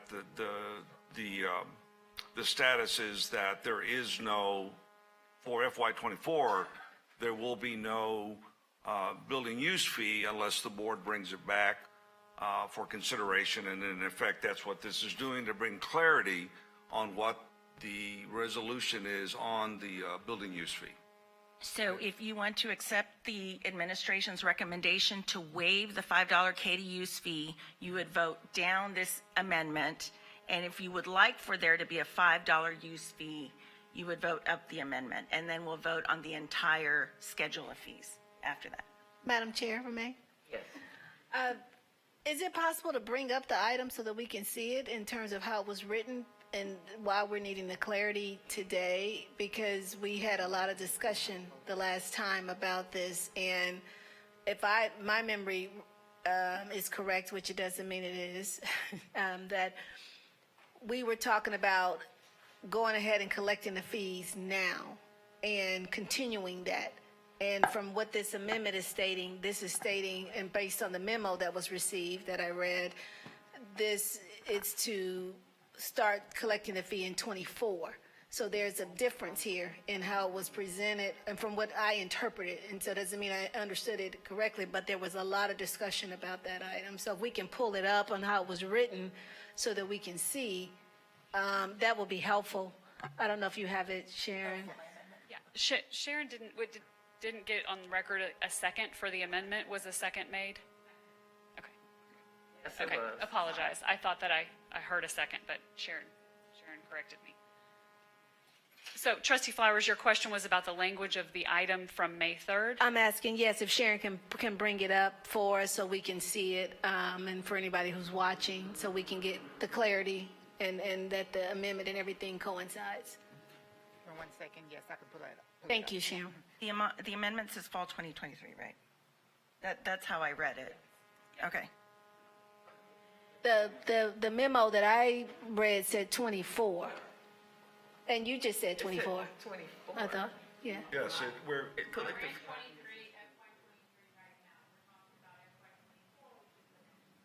But according to the discussion, that was not the discussion. The discussion is that we were supposed to charge the fee when the Katy campus was completed. The fee had not been charged. There was concern about it being retroactive or having to go back since the semester had started. And so there was a lot of back and forth discussion. So it wasn't this cut and dry. And so if I could be clear on the amendment and the motion that's before the board today, we are amending, the amendment was to item 15, which is for the schedule of tuition and fees that will be effective in fall of 2023. So as amended, Trustee Reichardt's amendment would include the building use fees for this schedule of fees that was approved by the Committee of the Whole on March 3rd and would become effective in fall of 2023. Where did 2024 come from? Well, 'Cause she I just thought said the fee 2024. of $5 was supposed to be deferred initially to fall 2024. I thought it was that you're referring to the school year, budget, Yeah. we're doing, but it really starts in 23, but we call it the budget for 24. 24. But it would be in effect in August. Yeah, fiscal year 24.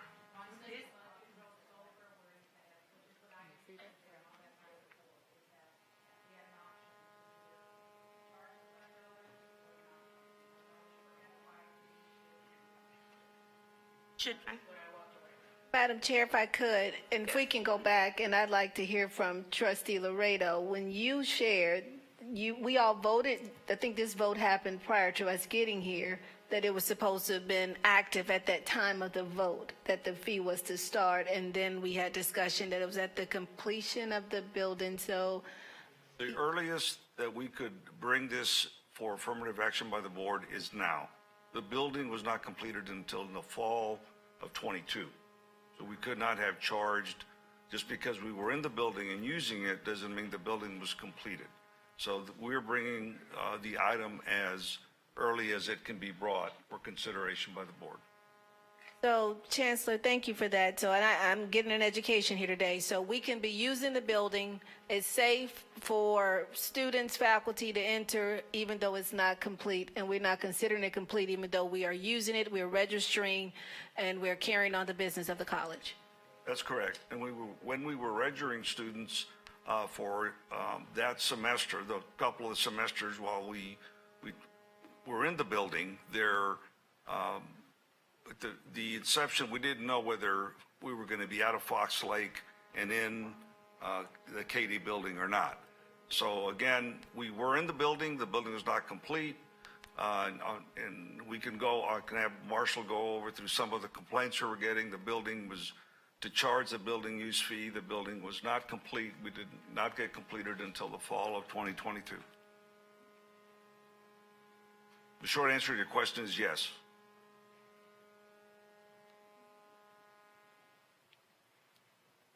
Well, then we shouldn't have charged them tuition. You know, anyway, I'd like to make a comment, Madam Chair. Go ahead, Trustee Wilson. You know, I was here when that was originally voted on, and as my recollection was, the fee was supposed to be on the building immediately when we charged tuition that was open. But that being said, I have since changed my opinion about that fee.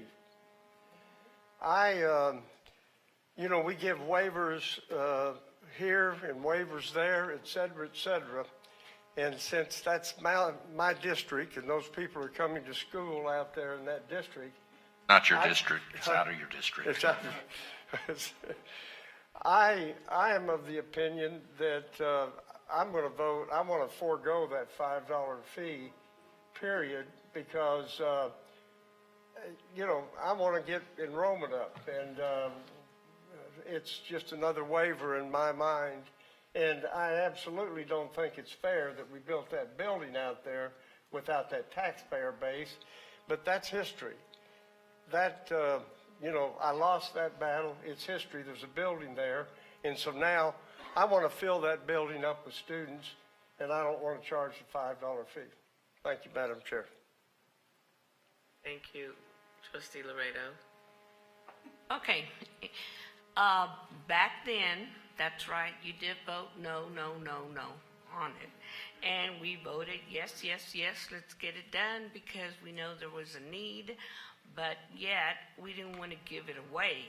So we have to pay for it. So I agree that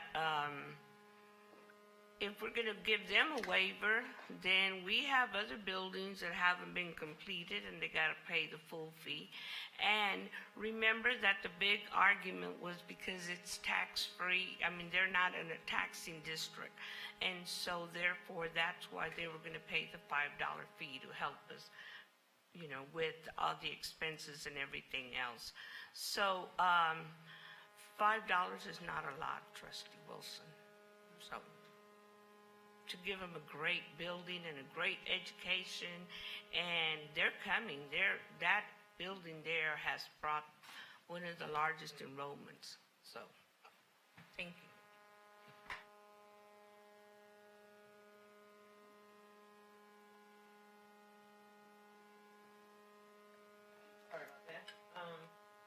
Madam Chair, if you, I didn't know if you had a comment. Go ahead. Gosh, I lost my train of thought. I'm going to vote against this amendment because I'm going to take the chancellor's, the administration's recommendation and waive the fee for this year, the first year. But always in the forefront of my head about the Katy campus is, with regard to bonds, with regard to how we financed it, all of it, is that this is a campus without an adjacent taxing base. And this is also potentially a different demographic that we're dealing with in the rest of HCC. So I do not want to be in a position where we are taking from other, from underserved communities, and, you know, the vast majority of communities we serve, from, you know, money that's been collected and is in fund balance or however.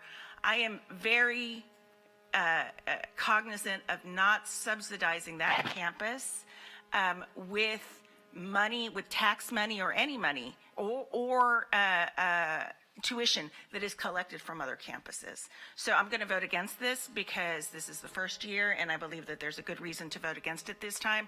But that, with regard to everything with regard to the Katy campus, is certainly in the forefront of my head, of my brain, of my mind. Sorry, that's what I meant to say. It's that this is a campus that it benefits from, you know, not having a tax base adjacent to it. So, and, you know, I am very concerned about moving money from underserved communities to that one population.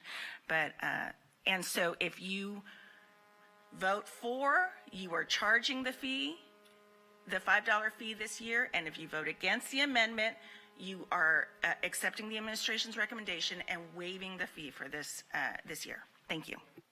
And it specifies, excuse me, Madam Chair, and it specifies in the item that it's 1 year, correct? I remember seeing that. It says that. I read it. Yeah. Okay, that's where I need clarification. Could I provide some clarification? Yeah. Your policies require that you approve the tuition and fees annually. Like right now. So every year in May, the board approves tuition and fees. So we're adding this to the normal schedule of tuition and fees. Got it. If you vote in favor of the amendment, it will be added to the annual schedule of tuition and fees. If you vote against it, it will not, but that schedule of tuition and fees will come back next year. Yeah, I get it. Thank you, Melissa. You're welcome. And that $5 will be next year? I would assume that next year it would be included in the regular schedule of tuition and fees, but I'll defer to the chancellor on that. Okay, Chancellor, you want something to say? Yes. The board needs to approve all tuition and fees on an annual basis. So there will be in the normal schedule that was approved as item A15, that fee would be in there, as are all the fees. And after that, there were subsequent waivers. If you look at what we did with dual credit, we approved the tuition and fees for everyone on that item, and then we asked the board to waive dual credit and some other things. So what would happen the next year in the normal process is that fee will be included in the schedule, and then the administration would then recommend either waiving or leaving the fees in place for dual credit, for early college, high school, for Katy campus.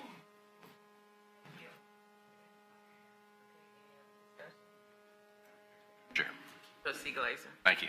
I've heard the discussion. I went through the confusion last meeting. like Trustee Loretto, I was here, and several other trustees were at the time we discussed and approved the construction of this campus. The $5 fee was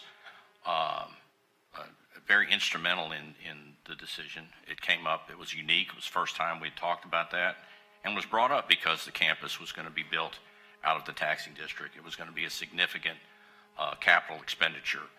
And that board at the time, had the discussion on that, and we decided to have that $5 fee, and it was part of the package.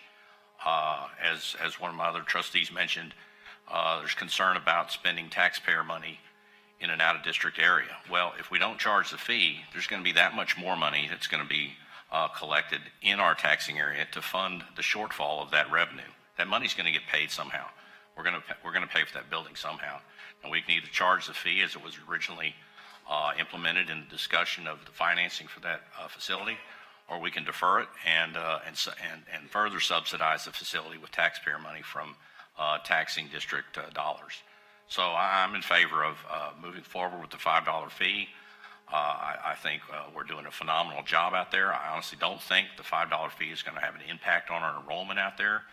And honestly, to defer that fee, and then as I was discussing with Marshall earlier today, asking for additional tax benefits for homeowners, disabled, and seniors, it seems a little disingenuous to forego revenue in an area we discussed previously and have to make it up on the taxpayers that are having to fund an area a facility that's not in a taxing area. So I'll be in favor of this fee. Madam Chair, can we please read this back, Sharon, this amended, so I can know what I'm voting on? Because it looks like we're voting on two things, and we got an amendment, we got tuition and fees, and we got $5 tacked on. So can you? So the motion that I have is a motion to amend the schedule of tuition and fees effective for fall 2023 to include the building use fee for the Katy campus. And the building use fee is the $5? Yes. Okay, thank you, ma'am. Good job. Okay. Madam Chair. Clarification, isn't that per semester hour? That is based on the motion. No, that's, Want me to do I can include. It's my understanding it is for per semester hour, and Marshall is nodding in So agreement. do you want me to include that in the motion? You don't need to include the amount because the building use fee is referenced in the, I think we can go ahead and include $5 per semester hour. so That's correct, yes, Marshall? Okay. If you're a student, 12 times 5 is $60. Yes. Thank you. Madam Chair. Yes, Trustee. So Chancellor, tell me again, because I'm leaning towards waiving the $5 because I can understand the rationale behind that and the recommendation of the administration, and I trust the administration. I'm sure that's evident that I always have, and it's look where we are in a really great place. So can you tell me again why you're recommending that we waive it? And I know you've said it many times. Can you just, again, just for my sake? And I explained it in my memo that the board received today. It gives the students and their families another year to adjust to the disruption of COVID. And that was one of the driving reasons. This is the first year out of COVID. And that's the reason, the primary reason that we brought it forward as a recommendation. Our intent was not to waive it forever, it's just for this 1 year. But it would technically be 2 years, right?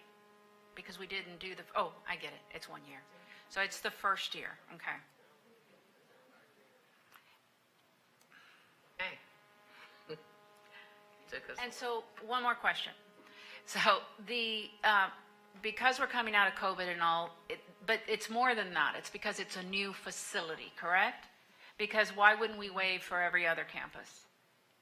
If that's the case. So I need you to clarify that for the audience. There are no other buildings that we have that we're charging a building use fee. That's what I wanted you to tell the audience. Thank you. Madam Chair, if I may, we're not because they're in the taxing district. So let's make that that distinction. Thank you. Okay, thank you.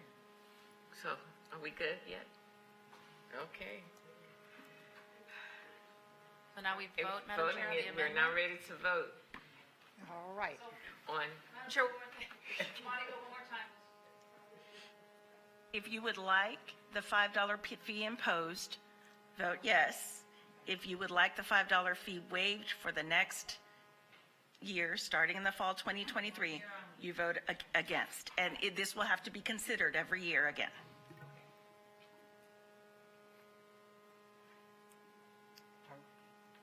okay, voting is now open.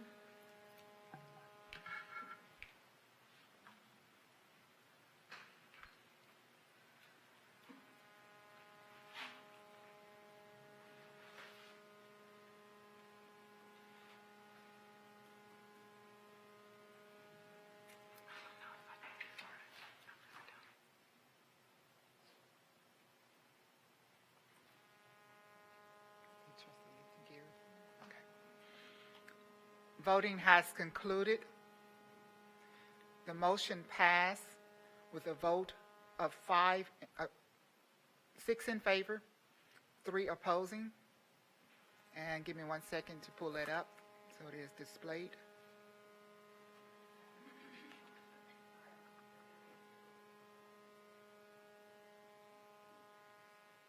So we're now voting as amended.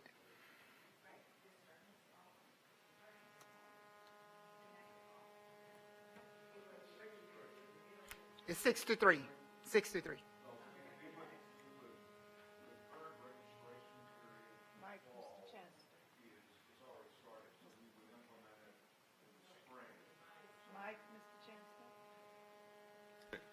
Would be implemented in the spring since the current registration for the current fall semester is already in progress and has been in progress. So this would be implemented in the spring as we've done on the past tuition increase that we had. Voted, it said effective fall. The vote was 6-3, not 5. 6-3. It's I 6. corrected it. Oh, okay. Okay, Sharon, to make sure that the record is clear on when the fee will be implemented, I'd like to request a second amendment because the way the previous amendment was worded, it would have that fee going into effect in the fall of 2023.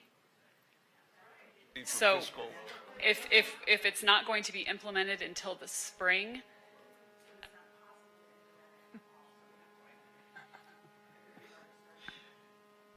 so Madam Chair, if I may, Can we reset? for clarification, we talked about this at the last meeting as well. And the chancellor, we shared that if we voted on it, that those who had already registered, we would have to go back and recoup those dollars, and then we would continue. That was what we discussed. At least that's what the minutes of the records should say. Well, we just voted, so that means that the explanation still stands as that's the how. So now if we're going to change 2023 to 2024, then that contradicts what the discussion was. First of all, it's all fiscal 24. That's what we're talking about. And in the last tuition increase that we implemented in 2019 was done in the spring. It's voted on in the budget process of 2018 for FY 2019, which is what we're doing right now. And that's what so the only time we've done it before, we implemented the increase in the spring of FY 2019.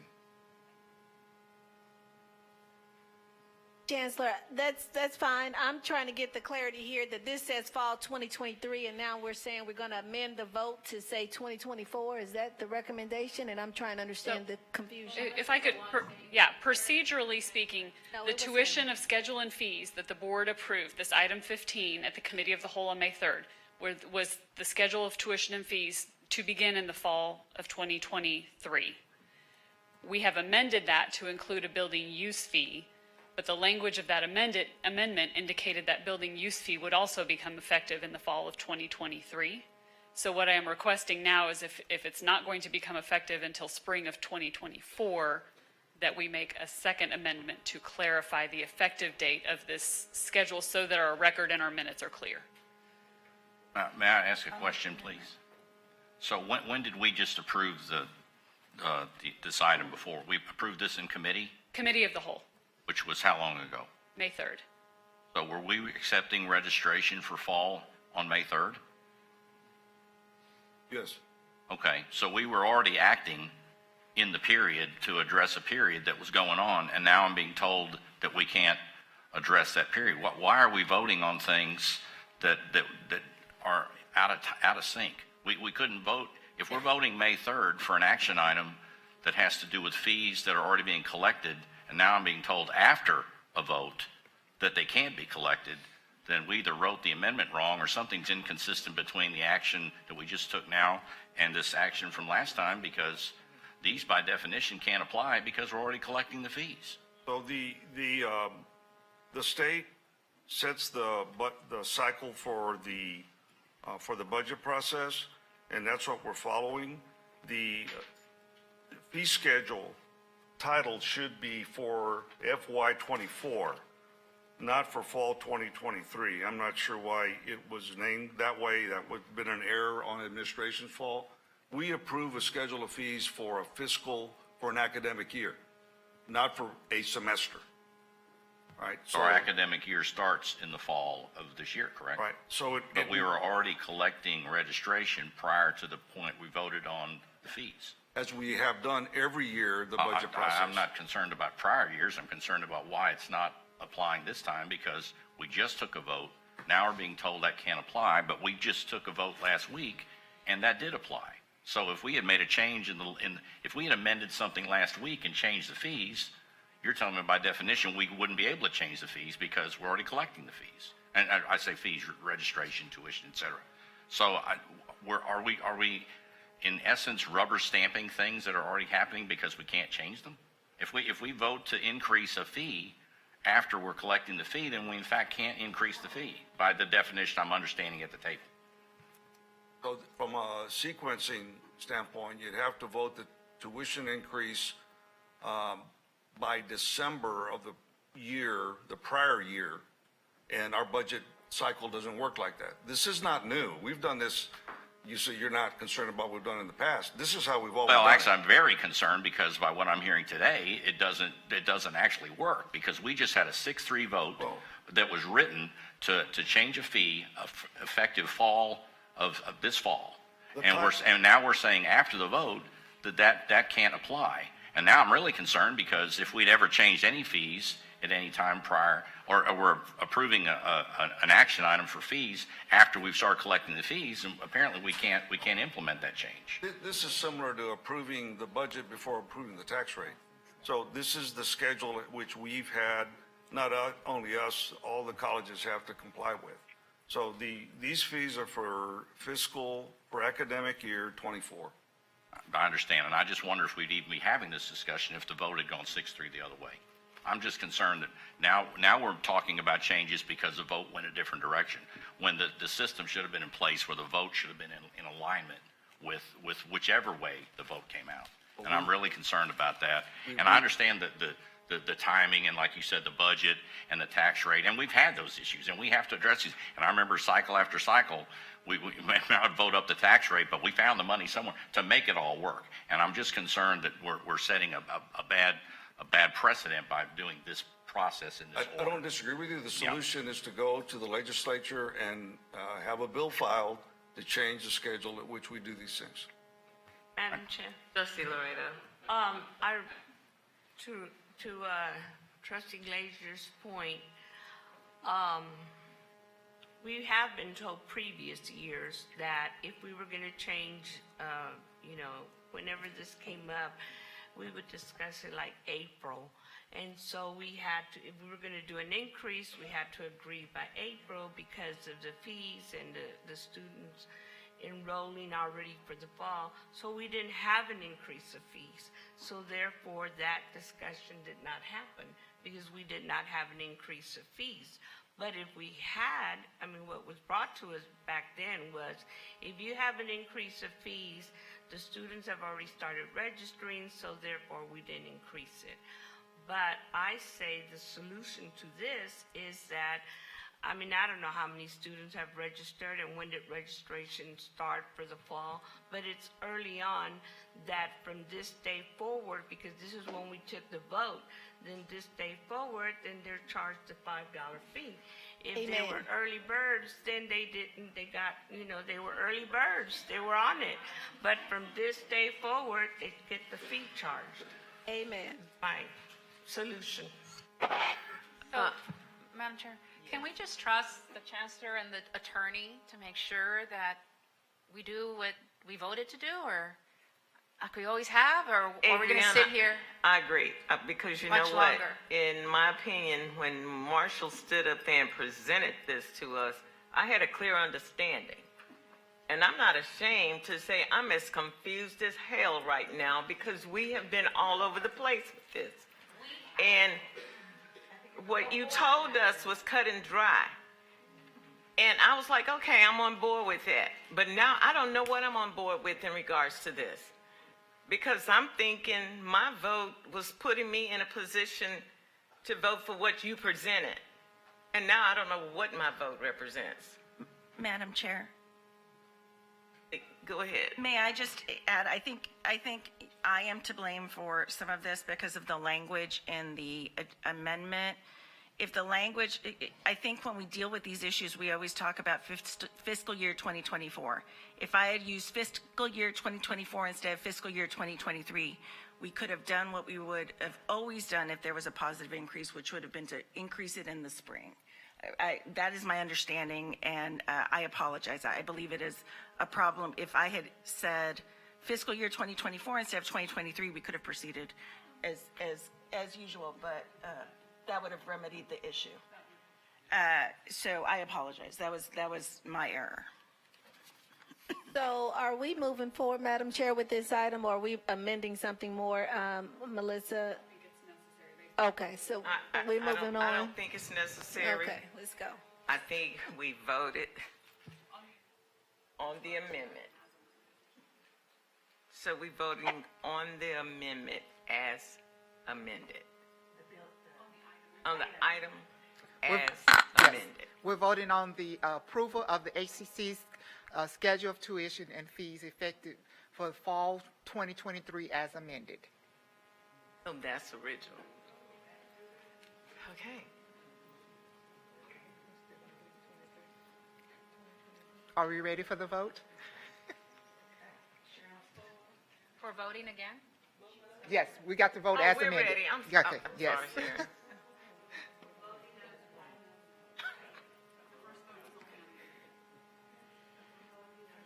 You got that? With the $5. $5 fee. Yeah, yeah. Sorry.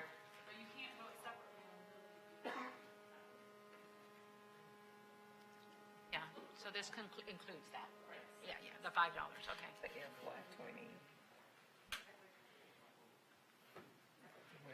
Okay, that's what that's what I originally thought.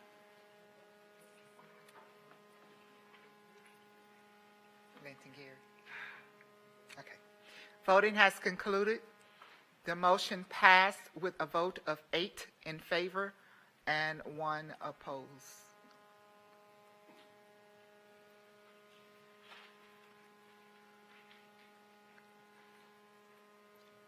Okay. My God. Okay. Are we done? What? I'm just lost. Okay. Is there a motion to approve item A, Project Management Services, project number RFQ 22-76? So moved. Is there a second? Second. It has been moved in second. Chancellor Maldonado will introduce the item. Thank you, Madam Chair. This is a recommendation to authorize me to execute a contract with Conrail Support Group, LP, to provide project management services in support of the Facilities Department, in accordance with RFQ 22-76. As the trustees know, we use consulting outside services for project management in our facilities area. We're glad to answer any questions the trustees might have on this item. Are there any questions, trustees? None? Okay. If there are no questions, we will now vote on item A, project management services.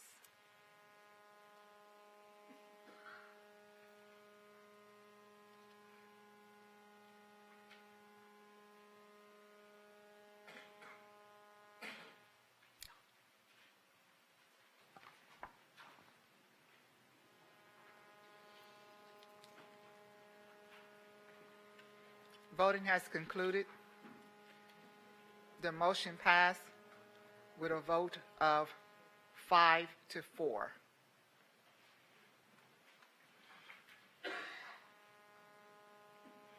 Is there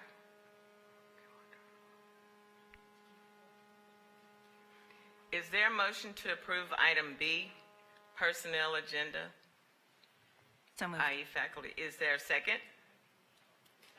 It has been moved in second. Dr. Maldonado? Thank you, Madam Chair. Trustees, this is recommending your approval for 2 full-time faculty members to be added. You have in your packets the names and the positions of those faculty members and their salaries. Glad to answer any questions you might have. Are there any questions? Trustee Wilson? Yes, there's just 2 faculty members. That are being added. They're given others have their contracts approved already. The appendix, is it in that too, or what? I couldn't figure out what this appendix was. Oh, the supplemental information is for other hires. Is that, Dr. Anderson, is that correct? On the appendix? There's only 2 faculty members being brought forward for this action item. It's right behind B. It's right What's the behind title B. of that appendix item? No board action. We have 1 faculty that we're hiring for the, Yeah, excuse me, Trustee Wilson, you're looking at the staff. Those are not contract employees. We are reporting to the board those people that were hired as staff members. That is informational purposes. The action item is for faculty that are contract employees, and we're only bringing forward 2 today. Thank you, I got it.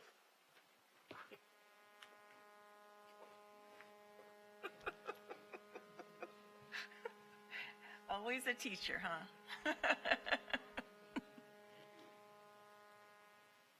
Okay. That's it. We will now vote on item B.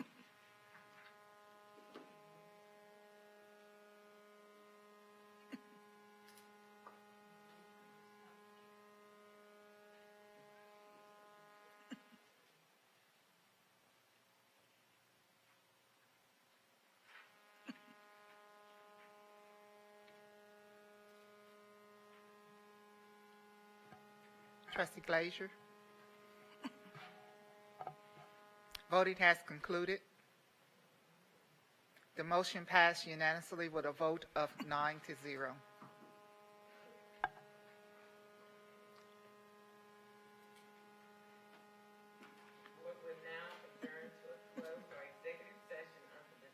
Madam Chair, I just want to interrupt real quick. Just for procedure purpose, can we either accept or hear item G so that we can get that done since all these other items are closed session? I mean, I'm willing to accept the report, but it's up to you guys if you want to hear the report. I just ask that we get the report prior to going to closed session.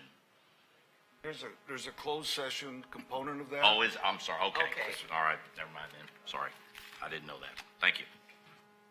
Okay. Again, the board will now adjourn to a closed or executive session under the Texas Government Code Section 551.071, 551.072, 551.074, and/or 551.076 6 of the Open Meetings Act as stated in the notice of this meeting. Should any final action, vote, or decision be required in the opinion of the board on any matter considered in closed session, such final action, vote, or decision shall be taken up in the open meeting of a subsequent public meeting of the board upon notice thereof.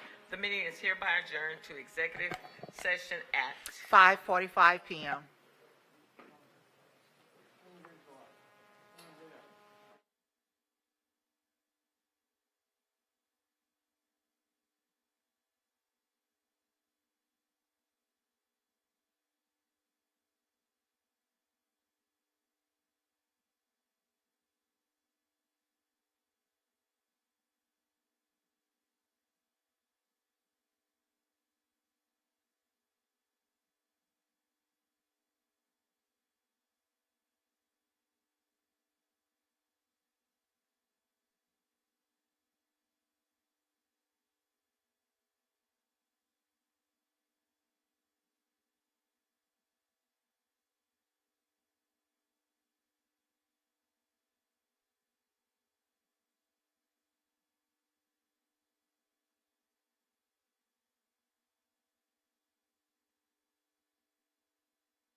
F and then the disparity study.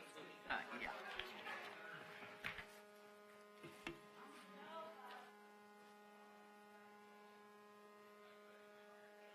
I keep it loose.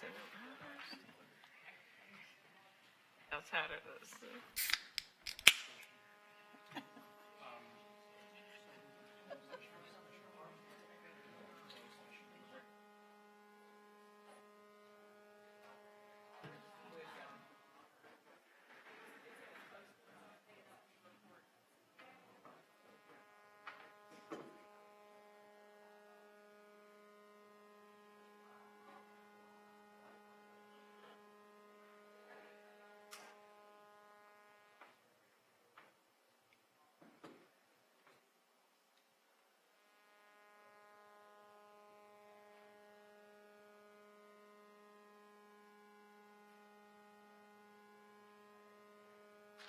I think our computers went off. She working on it? I'm sorry? Yeah, I know.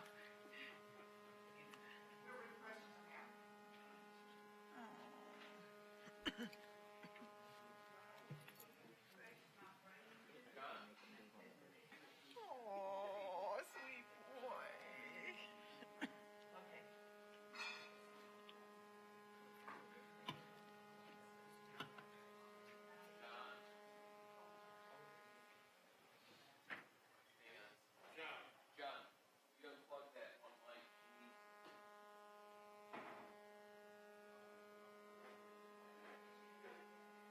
Got it. We'll ask for unanimous consent. Here you go. Accept the disparity study.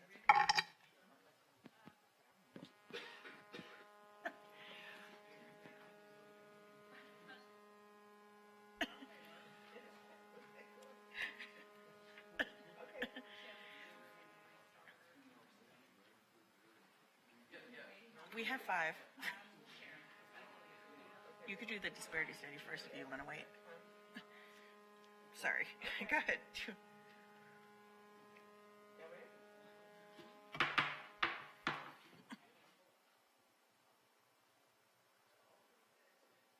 Madam Chair, she needs one moment.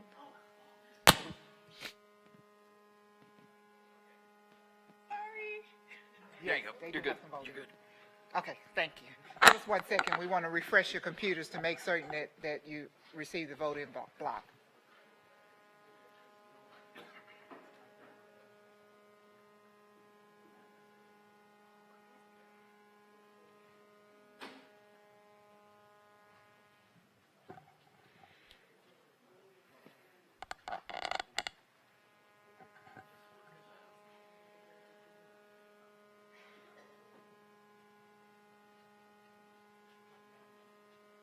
And we're on the regular meeting.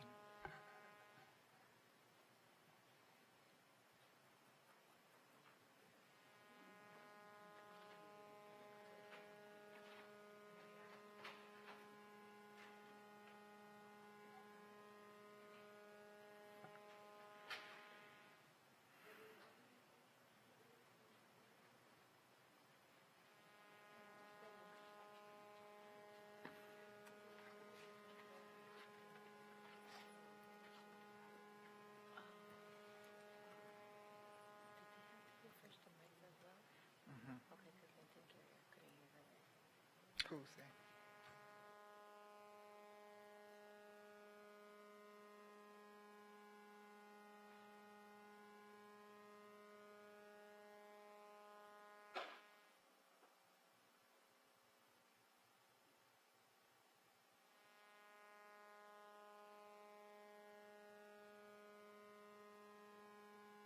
Okay, ready? The open portion of this meeting of the Board of Trustees of the Houston Community College System is now reconvened at 8:52 p.m. Okay. Okay, Chancellor. Madam Chair, excuse me, administration wishes to pull items C, D, and E from consideration.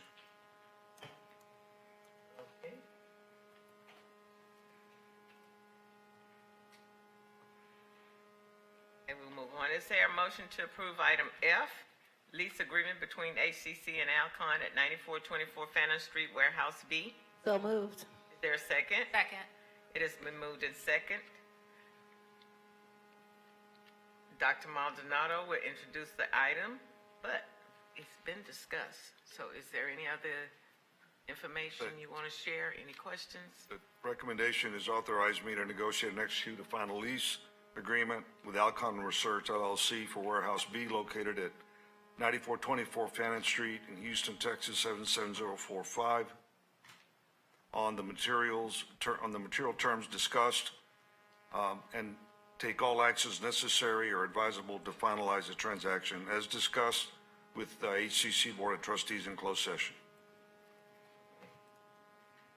We'll now vote on item F.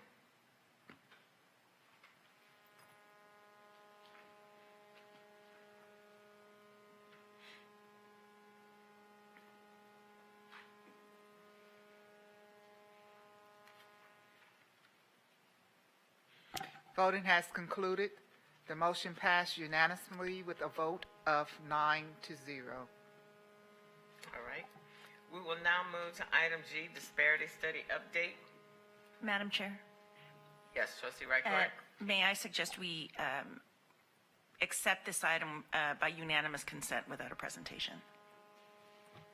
I agree with that. Any problems? Second. I don't know if you need a second. Objections? No objections? Okay. The report has been accepted. Okay, this meeting is hereby adjourned at 8:52 p.m. Okay. so we will 8:54 now p.m. I'm sorry. Now move to close.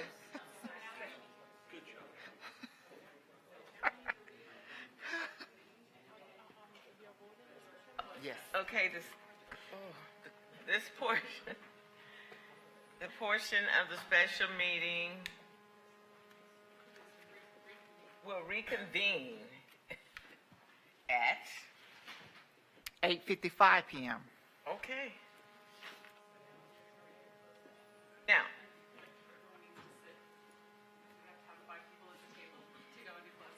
okay, thank you, got it already pulled up, appreciate it.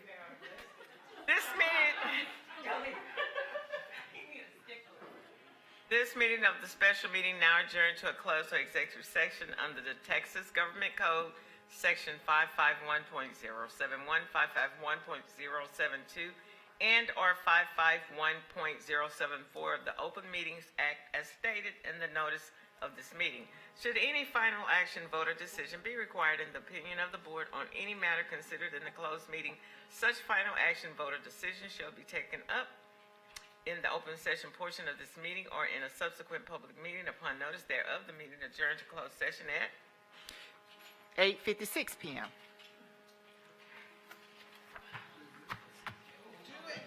Thank you for finding. After closed session.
right.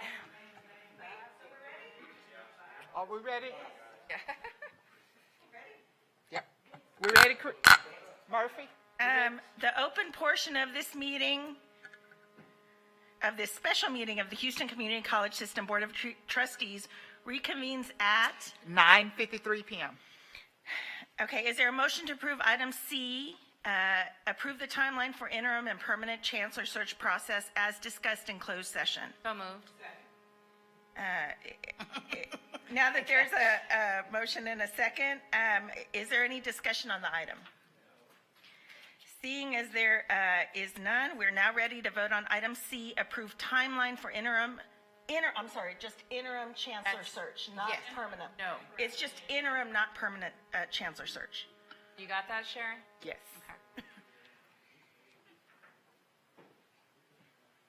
Got it. Ready? Yes, ma'am. There was a motion and a second.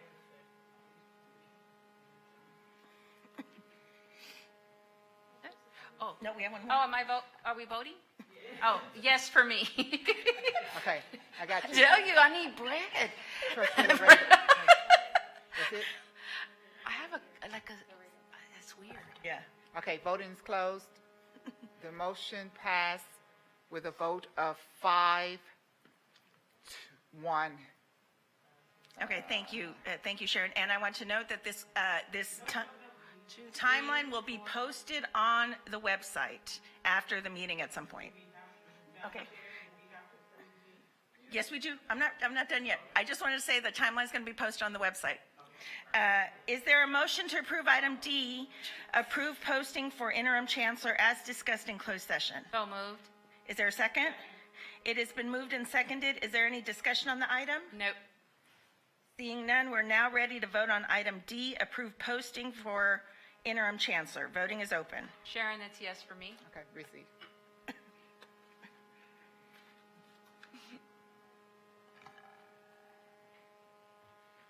Voting has concluded. The motion passed with a vote of 6-0. Thank you, Sharon. That being all the business before it, the open portion of this special meeting of the Houston Community College Board of Trustees adjourns at 9:55 p.m. Thank you, everybody. Thank you for your patience. Thank you, administration. Thank you, everybody, for staying late with us. Thank you for your support.